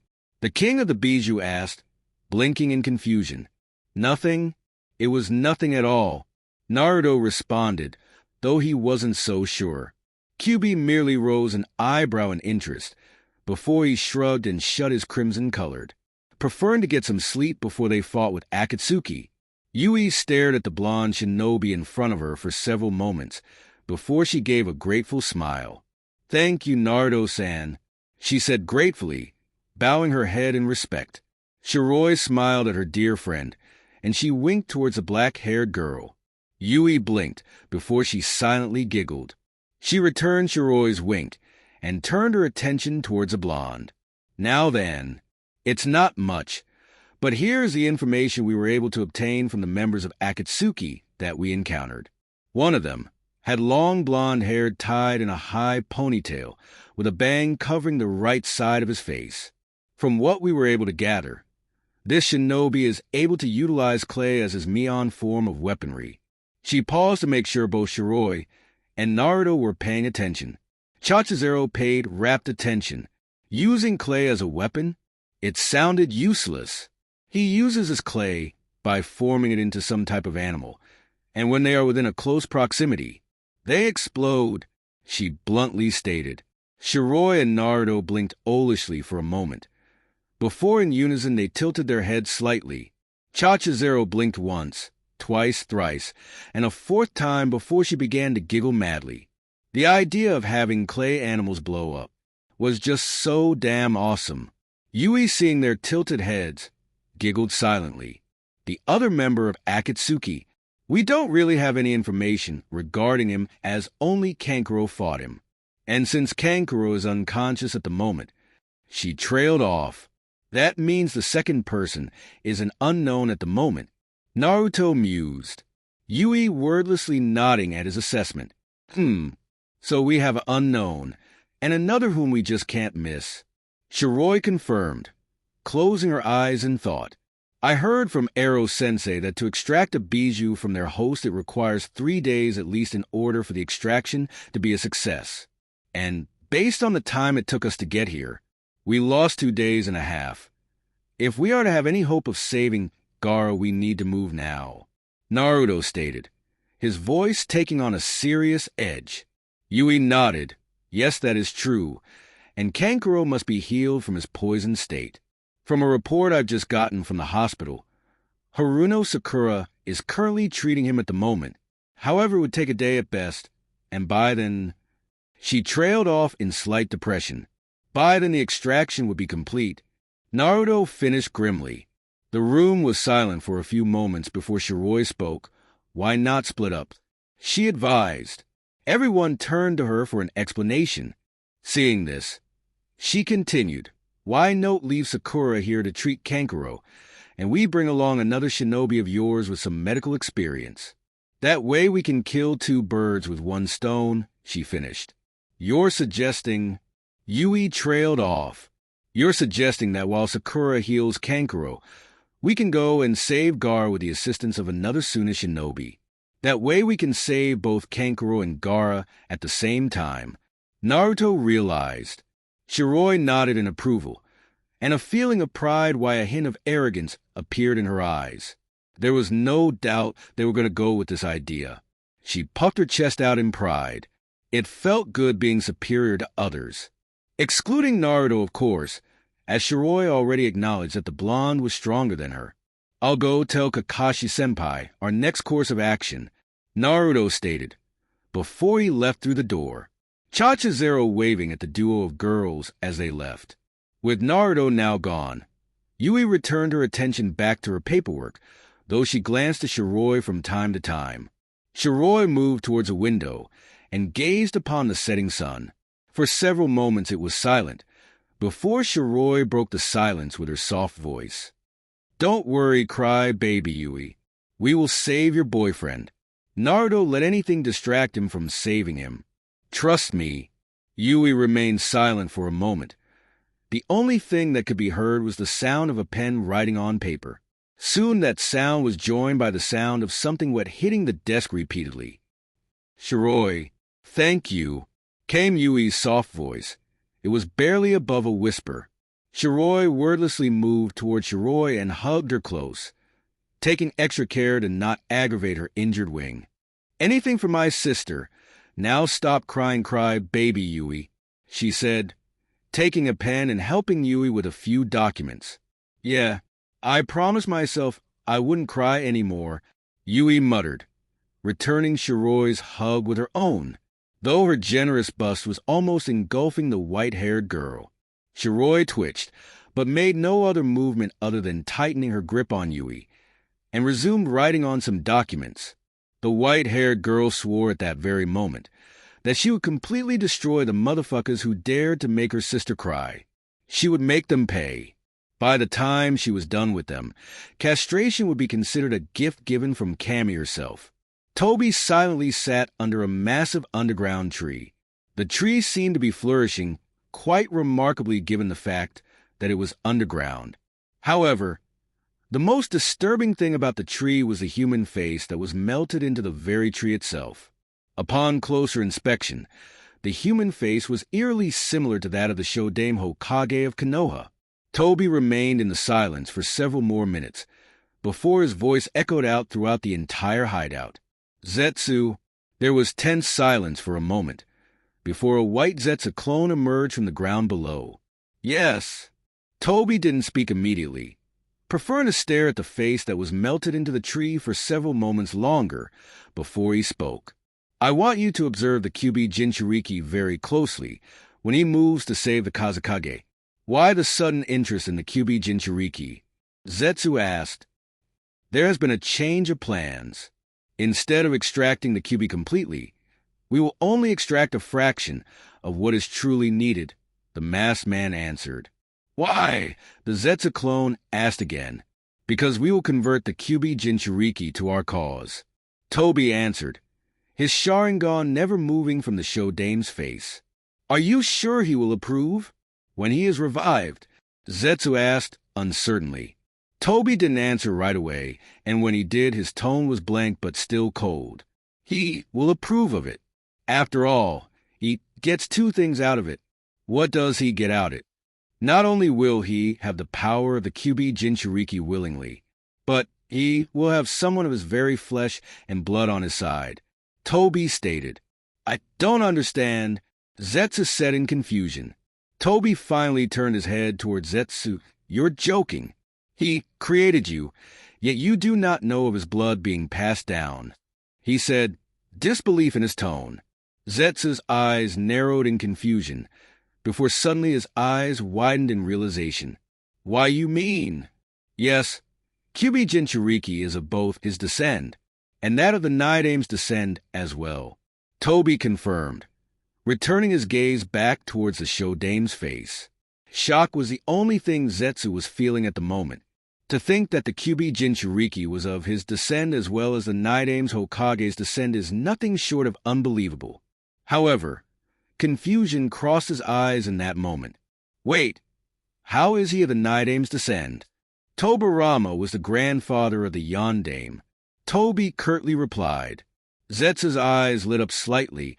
So that's his connection to the Nidame. "Interesting. But I have to ask, how will you convert him to our cause? From what I observed of him, he doesn't seem likely to join us." Zetsu said, "Everyone can be manipulated, Zetsu. Take Nagato, for example. I am manipulating him by using his dream for peace. I have a variety of ways to convert him to my cause. I can tell him the truth of Uchiha Makoto and what truly happened to her. After all, the Sandame did lie to him when he asked where she went. I can spin a tale that the Itachi was ordered to execute the Uchiha clan because the council feared the Uchiha." Toby paused for a moment to stare at Zetsu. "I can get him to view the Uchiha in good light while keeping the fact that they were planning a coup to overthrow the Hokage. I can tell him of Danzo's intentions with him, and that the Sandaime was very close to accepting Danzo's offer. And based on what you told, his fiancée had a strong dislike for Konoha. I can even use that to plead my case. And finally, he stopped speaking so that he could sit down on a rock. I can show him a genjutsu of what happened during the Third Shinobi War. I can show him how Kakashi killed her. I can show just how cruel and evil humans can truly be. I can show him other people's pain and misery. I can show him the cold, hard truth of reality, and that the peace his sensei has been dreaming of is nothing but a fantasy, Toby coldly stated in a matter-of-fact tone. So you are really serious about having the Kyuubi Jinchuriki on our side? Zetsu asked. Yes, I am dead serious. The masked man confirmed. Very well. I'll keep an eye on the Kyuubi Jinchuriki during his rescue attempt on the Kazakage, the clone of Zetsu said, melting into the ground below him. Naruto narrowed his eyes at the figure standing before him. Several hours ago, he, Kakashi, Shiroy, and a retired Suna shinobi, who was Chiyo, left the village of Sand. When his meeting with the acting cast was over, the blonde had immediately left towards the hospital in order to tell the others what their game plan was. Of course, when Sakura found out she was being left behind, she became upset and angry. However, one ice-cold glare from both Kakashi and Naruto easily stopped her in her tracks. When the pink-haired girl found out she was staying to heal Kankuro, she understood, and her medic instincts took over when a nurse told her Kankuro needed more treatment. Satisfied with how Sakura would now be healing Kankuro instead of fighting S-rank shinobi, the blonde told Kakashi that to compensate for Sakura's absence, a shinobi of Suna would be coming with them to assist them in their fight for Gaara. The only thing they needed was for someone to volunteer. That problem was quickly solved, however, when Chiyo volunteered herself. Both he and Kakashi rose their eyebrows in skepticism. Bowie relented when she said she was coming no matter what they said. Several moments later, Shiroy arrived saying she was ready to move out, with the help of Pakin, whom Kakashi summoned, so that he may sniff a rag that was found on Kankuro's person. The group set out, determined to reach the Akatsuki hideout before they finished the extraction of the Ichibi. After several hours of nonstop running through the deserts, they finally stopped when they reached the forest to take an hour's worth of rest.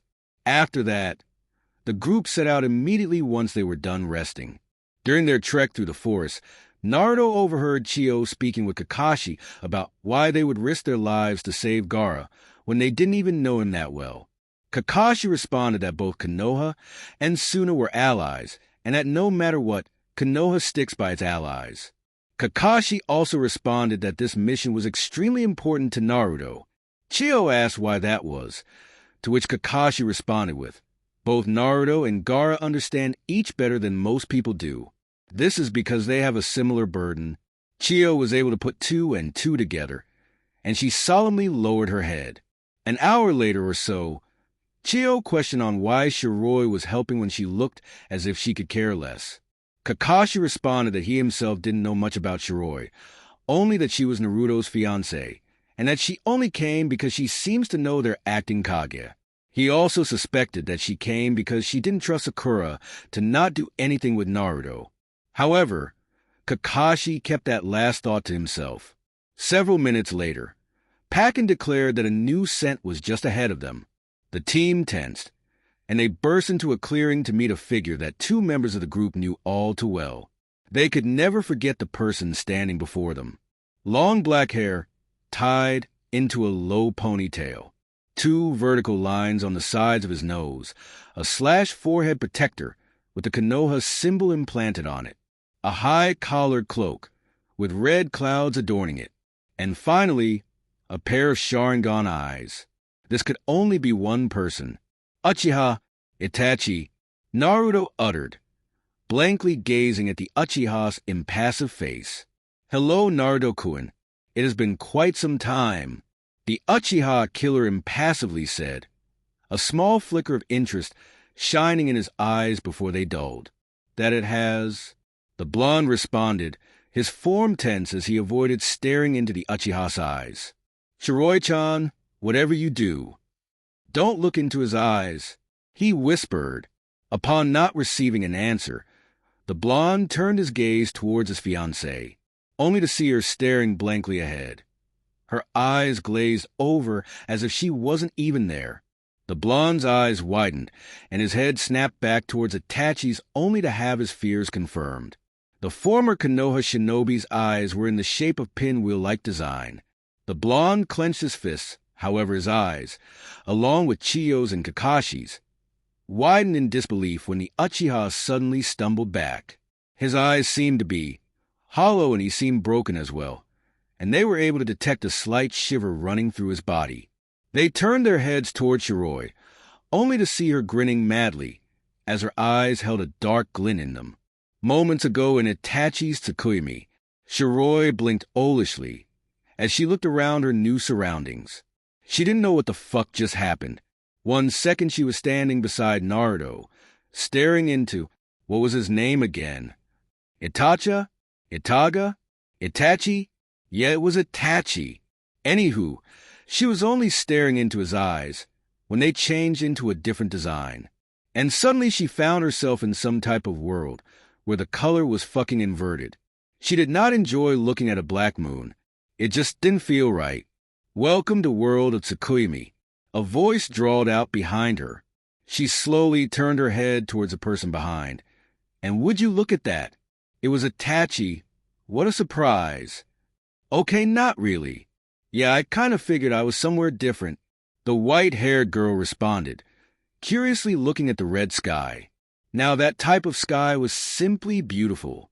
"In this world, I am God," Itachi said, ignoring the girl before him. Suddenly, Shiroy found herself bound to a cross as several hundred spears began to pierce her body. She released a scream of pain as the spears pelted her body for several minutes. "This will happen for the next 72 hours, the black-haired Uchiha coldly stated. Whatever response he was expecting was not one he ever expected, instead having fear in her eyes, or crying out in fear. The girl simply looked at him with a dark and malicious grin on her face, and she began to laugh. It was a type of laugh that could have sent a shiver down even Pain's spine. It was a dark, cruel, and sadistic laugh. "Why are you laughing?" the Uchiha asked, unnerved at her cruel laugh. "I did a bit of research about this genjutsu of yours," Shiroy said, a manic grin on her face, the slit in her eyes getting thinner, and a silent feral rage was lingering underneath her pink eyes. "How dare he?" The animal inside her demanded that she rip this fucker limb from fucking limb. How dare this motherfucker tie her to a cross and pelt her with spears? She was going to break him slowly. His mind was going to be nothing but paste on the fucking floor when she was done with him. And she was going to keep him as a fucking pet, a servant who can't even think for himself. By the time she would be done with him, the oh-so-dangerous Uchiha killer will be nothing but her slave for the rest of his miserable existence. Just thinking about it sent her into another spree of laughter. "Research?" Itachi asked in confusion. He wasn't aware that there was even information on the Manjikyu Sharingan. It was a bit worrying as well. "Oh yes, I did plenty of research on that stupid Sharingan of yours. Especially that disgusting Manjikyu," she said in distaste. "How? Did you even get information on the Manjikyu?" the second-to-last Uchiha asked. "You'd be surprised how easy it is to just waltz into the Uchiha compound and just dig through all the notes there," she answered, the grin not leaving her face. During her brief time in Konoha, she had taken the liberty of exploring the Uchiha compound, and her Torb had conveniently led her into the clan head's office. Man, whoever left those notes out in the open were a complete dumbass. Meanwhile, in Orochimaru's hideout, Sasuke suddenly sneezed.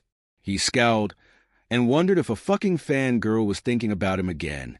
Back with Shiroy, she continued her explanation, despite the fact that she wanted to kill something at the moment. "And I must say those notes were indeed very helpful. I learned that the Tsukuyomi requires eye contact, of course, and that it only works if your will is stronger than the person you casted your technique on dash.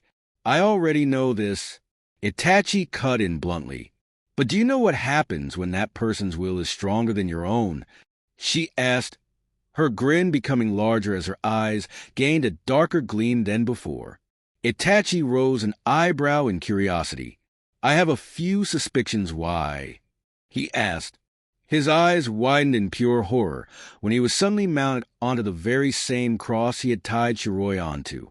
The entire forest changed into a very accurate setting of Konoha, and it even had the villagers walking around in perfect detail.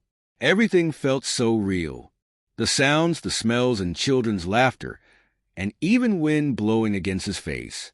However, that suddenly changed as the children's laughter was replaced with screams of anguish and horror. Just outside the village, a massive bat-like creature that seemed to have come from the very depths of hell itself suddenly appeared, and began to kill the villagers. Shinobi, civilians, even the children. He was forced to watch all of this proceed. For someone who gave everything for the village he loved, this was simply terrible torture for him. And the white-haired girl in front of him merely laughed as it all happened, her laugh sounding louder with each and every death, her eyes switching from her normal pink color into blood red, those slitted blood red eyes gleaming like a beacon in the destruction happening before him. The smells of burning flesh made his throat burn. The sounds of the villagers' anguished screams tore at his heart. However, one scream sounded out more than all the rest, the screams of his little brother. He turned his fearful gaze towards his right, and to his horror, there was his little brother, screaming in agony as the white-haired girl herself tore her hand through his brother's chest, directly into his heart. The worst thing about it was that his little brother had an accusing stare as he screamed in agony, as if he were the one responsible for all his pain. Sasuke, and no, stop, he pleaded silently. Shiroy merely tilted her head, as if she were thinking about actually stopping. However, that thought was thrown out the window when Itachi felt pain unlike anything he had ever felt in his life. It felt as if his entire body was melting right of his bones, as if he were dumped into a pool of acid, and then someone threw in fire-style jutsu just for good measure. It was several moments later that Itachi realized that his skin was in fact melting off, and that his bones were on fire as well. Finally, after what felt like an eternity, it all just suddenly stopped. It all just stopped. No more screams, no more pain, no more anything. It all just stopped. The Uchiha turned his hopeful gaze to meet Shiroy's grinning face. Is it over? He hopefully asked. His spirit was broken, however, with Shiroy's next words. 72 hours, 59 minutes, and 59 seconds remaining, she gleefully said. All Itachi could do was scream. Present time. Shiroy-chan, what did you do? Naruto asked, staring at Itachi's hollow eyes. He bit off more than he could chew, was her cheerful reply. Kakashi gulped, and he made a mental note to never stay in a room alone with the obviously evil girl. Chio merely shivered slightly. Chachizero giggled, and she wondered if she could get her master to teach her how to do that. Meanwhile, inside the seal, Kyubi whimpered. It wasn't a whimper of fear. It was a manly whimper. Real men whimper in man-like manner. When a man or male of any species whimpers, then it is automatically a manly whimper. Naruto merely blankly gazed upon her cheerful face. He snorted in amusement before he returned his gaze upon Itachi's still form. Shiroy, however, narrowed her eyes upon the Uchiha. Go and spy on the Akatsuki for me. Act as you normally would. Now go, servant, she mentally ordered. Yes, Shiroy-sama, was Itachi's lifeless mental reply. And suddenly, before their very eyes, the body of Itachi morphed into an entirely different person altogether. It can't be. Cheese, Chio muttered, gazing upon the body in shock and disbelief. Do you know him, Chio-sama? Kakashi asked, gazing upon the dead body before him. He couldn't fathom how it was possible. They were fighting Itachi, he was sure of it. So how? He's a member of the Shinobi Council of Suna. He was reported missing shortly after the attack on the village. Chio answered, wondering what his involvement with Akatsuki was. Regardless of who he is, it doesn't change the fact that Itachi used some type of jutsu that allowed him to possess someone else's body. Since Itachi tried to delay us, it only means that Akatsuki knows we are coming, so they probably set up a trap. Naruto mused, glaring into the distance. If that is the case, then we can assume they are expecting us to either come soon or later. Since we just had a run-in with Itachi, we can bet that they are expecting later rather than sooner. Kakashi added, that's true. That means we have the element of surprise. They won't be expecting us to reach them so soon. That gives us an advantage, Chio said, glancing at Shiroy. Such a mysterious young girl. She thought, let's move. We wasted enough time here as it is, Naruto ordered, his form blurring into the trees above them. Kakashi sighed at Naruto's one-track-minded state before he wordlessly leaped after him, Chio following not far behind. Shiroy gave one last dark grin before she schooled her features and leaped after the trio. Itachi opened his hollow-like eyes, and he schooled his features into a more natural, impassive face. You're back a lot sooner than I thought you would be, Itachi. A voice behind him spoke. The Uchiha servant turned his head towards his partner in the Akatsuki. Itachi mentally snorted. He was no longer a part of Akatsuki as far as he was concerned. He now followed the orders of Shiroy-sama. The person before him had blue skin, short dark blue spiky hair, gills that were on the sides of his face, small triangular pointed teeth similar to that of a short, small beady eyes. A permanent grin seemed to be etched onto his face. An impossibly large bandage weapon was on his back, and finally, like Itachi, he wore the robes of Akatsuki. Why are you back so soon, Itachi? Kisame asked in curiosity. Itachi was going to tell him to not get in his business, before his master's words rang clear in his mind. Go and spy on the Akatsuki for me. Act as you normally would. Now go, servant. With that command in mind, Itachi responded normally. I underestimated the QB Jinchuriki and his team, and that cost me. He answered blankly, mentally glaring at Kisame. Kisame shrugged, oh well, a bit sooner than expected, but I guess I'll have to give it a turn, he stated, before he shut his eyes and made a single hand sign. Itachi glared. It was so easy to wring Kisame's neck and choke him to death. But his master did not order him to do such a thing, so he'll stay his hand. However, once his master tells him to discreetly kill other members of the Akatsuki, he will happily fulfill that mission to please his master. Quoting from Haydn, Hail Shiroy-sama and Naruto-sama. The Uchiha mentally exclaimed, the team consisting of Shiroy, Kakashi, Naruto, and Chio, including Chachizero, stopped in front of a large boulder that was blocking their entrance in the cave their main objective was. Looks like they have a Fuinjutsu sealing off the cave, Kakashi lazily said, eyeing the seal with his Sharingan. You're right, Chio confirmed. I admit I'm no seal master, but this is one of the most well-done seals I've ever seen in my life. The elder added. Naruto grunted as he intently stared at the seal. That's a 5 seal barrier. Good thing Ero-sensei thought it was a good idea to teach me Fuinjutsu in our travels. The blonde thought. During the training journey with Jiraya, the Sannin thought it would be an excellent idea to teach the blonde Fuinjutsu.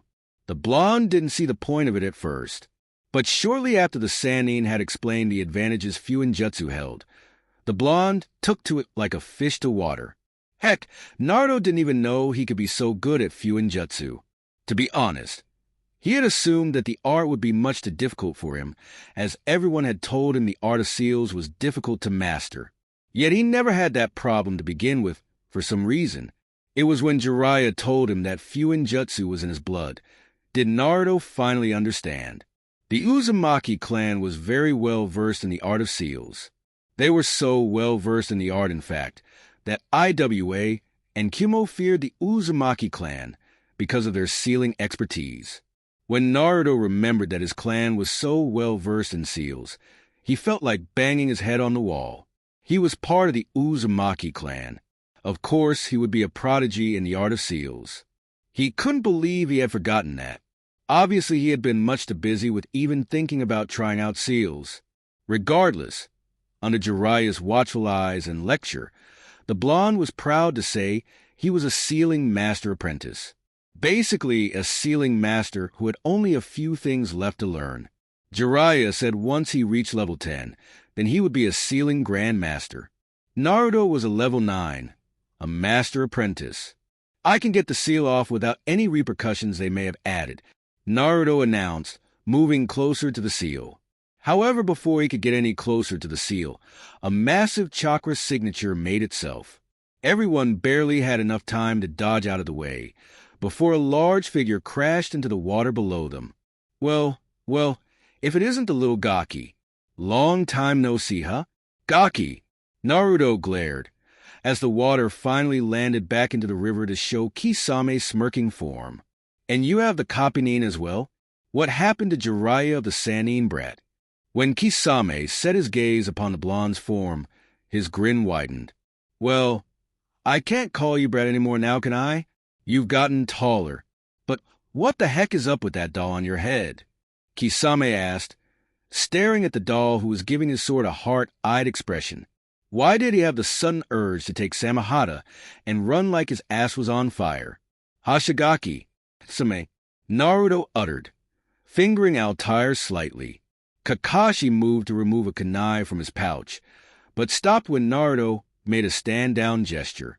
Chio tensed, glaring at the shark-like man. Shiroy merely rose an eyebrow at the man's appearance. What if she was fishing, and she ended up catching that guy? Did that mean she could cook him?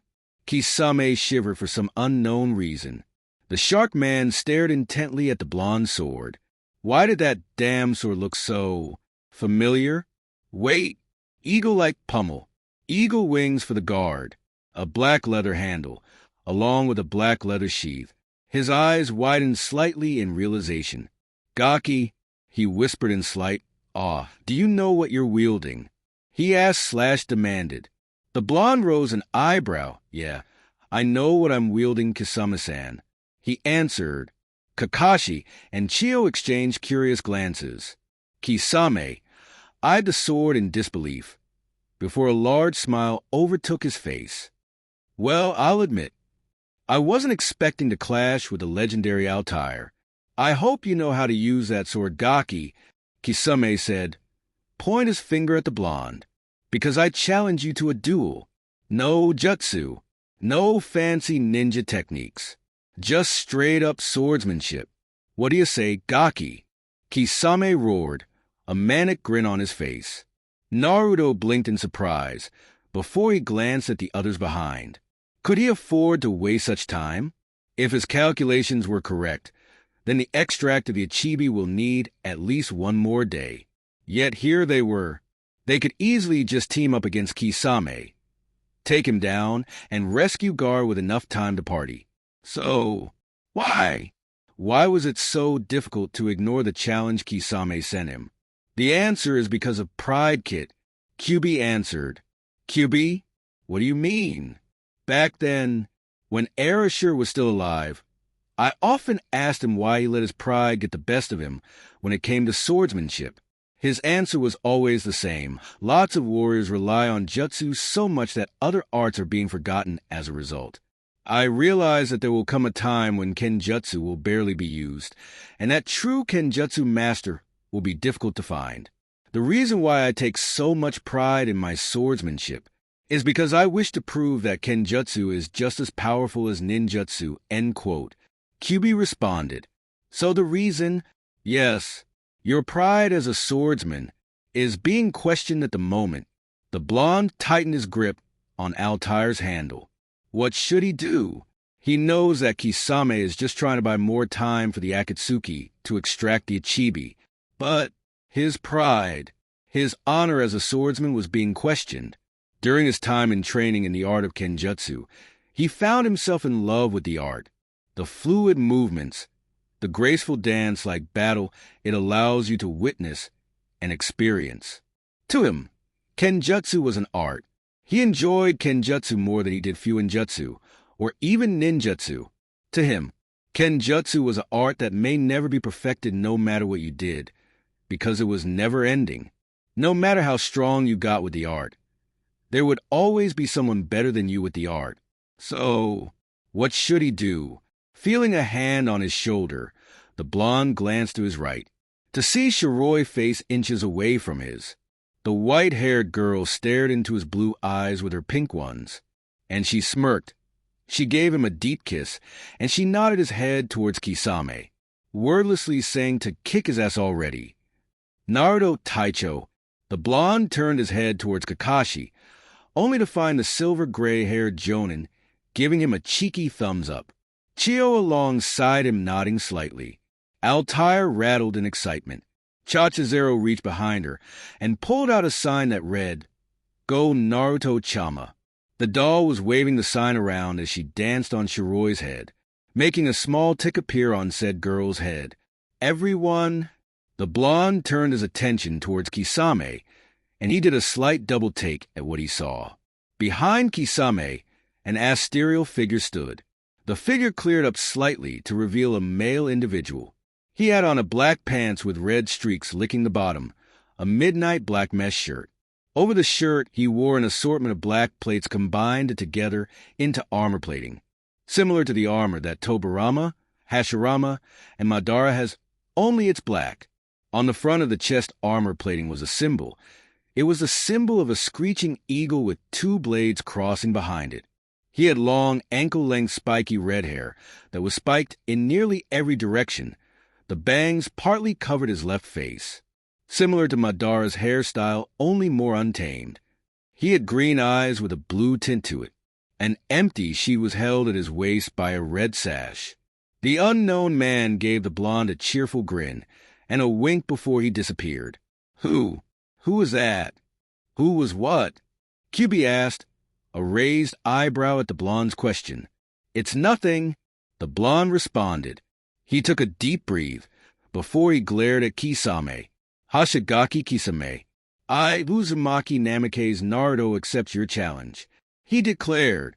Kakashi choked on his own spit. He knows. Namake's. Chio thought in disbelief. She looked at the blonde as if he had just declared himself to be a bijou in a transformation jutsu. Kisame's grin threatened to split his face. Great. Let's do this, Gaki. You can have the first move, he excitedly roared. Finally, someone who can surpass him in swordsmanship. Someone to give him a challenge. The blonde immediately blurred in front of Kisame's excited form, and the blonde quick drew Altair in an attempt to bisect the shark-like man. Kisame only grinned.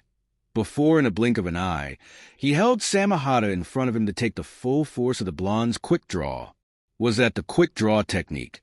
Impressive, Gaki. Not even most samurai know that move. Kisame shouted in glee. The blonde's eyes narrowed before applied more force into the clash. Kisame gritted his teeth slightly, and he used his monstrous strength to push the blonde back slightly. The blonde Jinchuriki narrowed his eyes before suddenly ducked underneath the Samehada and thrusted his blade to strike Kisame's stomach. Kisame laughed once again before he flicked the handle of Samehada, forcing it to once again clash against Altair's steel. The blonde brought his blade back and went in for a horizontal swing.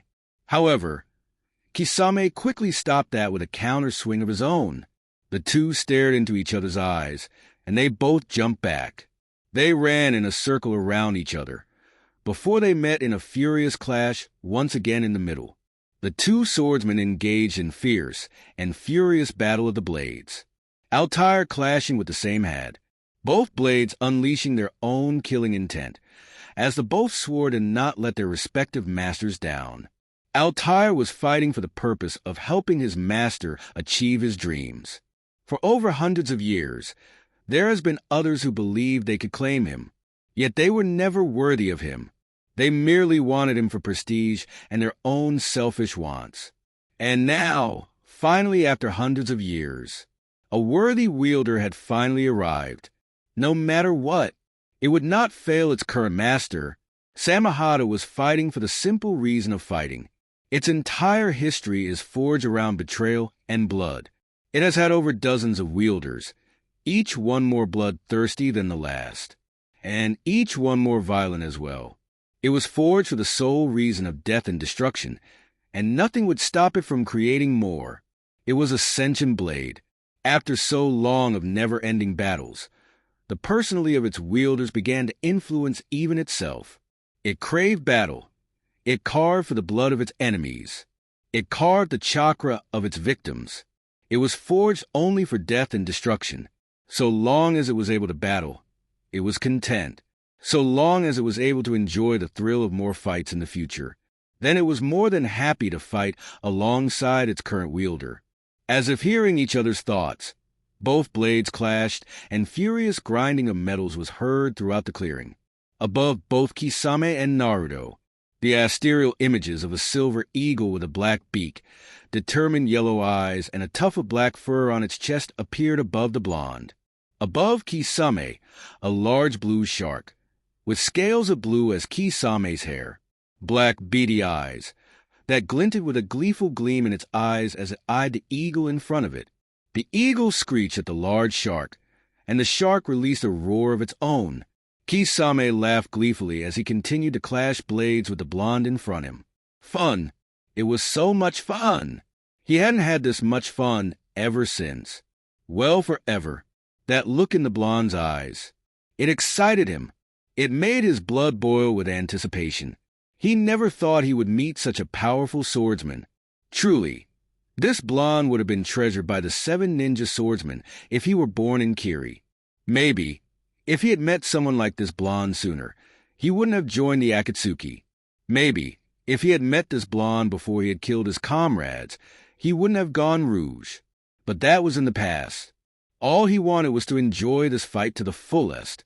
The 2 swordsmen reached a stalemate in the middle of the river. Kisame had a shit-eating grin on his face, while Naruto had cold determination in his eyes. He would win. For Gaara, the blonde broke the stalemate by leaping above Kisame, using Samahata as a stepping stone, and shooting down towards the blue-skinned man like a missile. He had Altair pointed in front of him, so that the blade would strike Kisame before his own body hit the ground. Kisame proved himself to be a splendid shinobi, however, when he leaped back to avoid the blonde's missile-like attack. The blonde burst from the water, striking at Kisame with a series of horizontal swings, along with vertical slashes. The blue-haired man countered those, however, and struck out with Samahata's massive form, and performed a devastating downward vertical swing. The blonde managed to block Kisame's attack. However, the water behind wasn't so lucky, as the pure force of the attack forced the water behind him to ripple and scatter. Kisame wasn't done with his attack, however, as the shark-like man planted his foot into the blonde's stomach. The blonde coughed lightly before he gave Kisame a small smirk. Kisame quirked an eyebrow, but his eyes suddenly widened when the blonde gripped Samahata's scales with his bare hands, and he struck out against Kisame with Altair, the silver blade aiming directly for his head. Kisame was barely able to move his head out of the way, but he did, and he forcefully leaped away from the blonde, forcing Samahata out of the blonde's grip as he did so. Not bad, Gaki.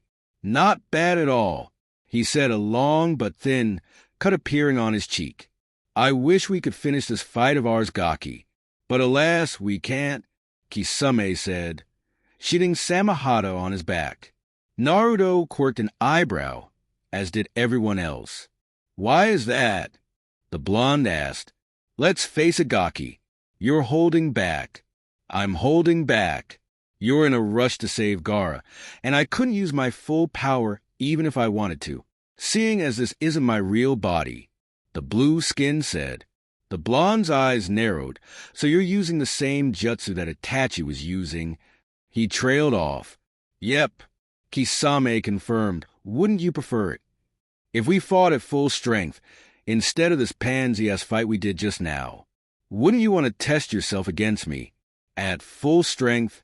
Not receiving an answer, the shark-like man gave the blonde a feral grin.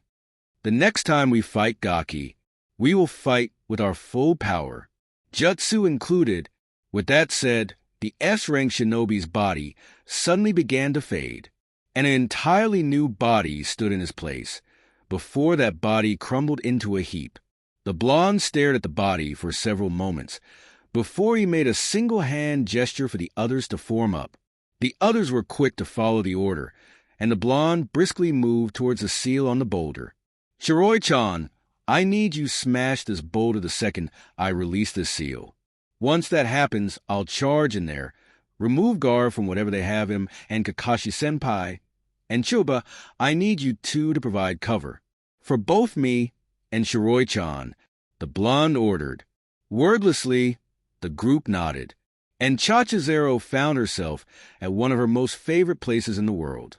Atop Naruto's head, the blonde placed his hood back on, which came off during the fight, gazed upon the seal before him. The blonde Jinchuriki placed his hands on the seal, and he made a counterclockwise spin. Sealing technique. Shadow key of all seals. The blonde shouted.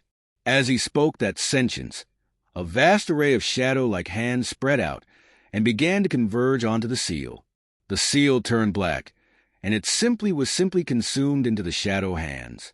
Of all the sealing techniques that Naruto knew, the shadow key of all seals was his favorite. It was a sealing technique that could literally work on almost any seal. Almost being the key word. He tried the technique on the Shiki Fuin as a test run. Yeah, that didn't work, as his father had placed several security precautions in the seal. Being shocked with 200 volts for a whole minute made him learn his lesson. Don't fuck with his father's seals.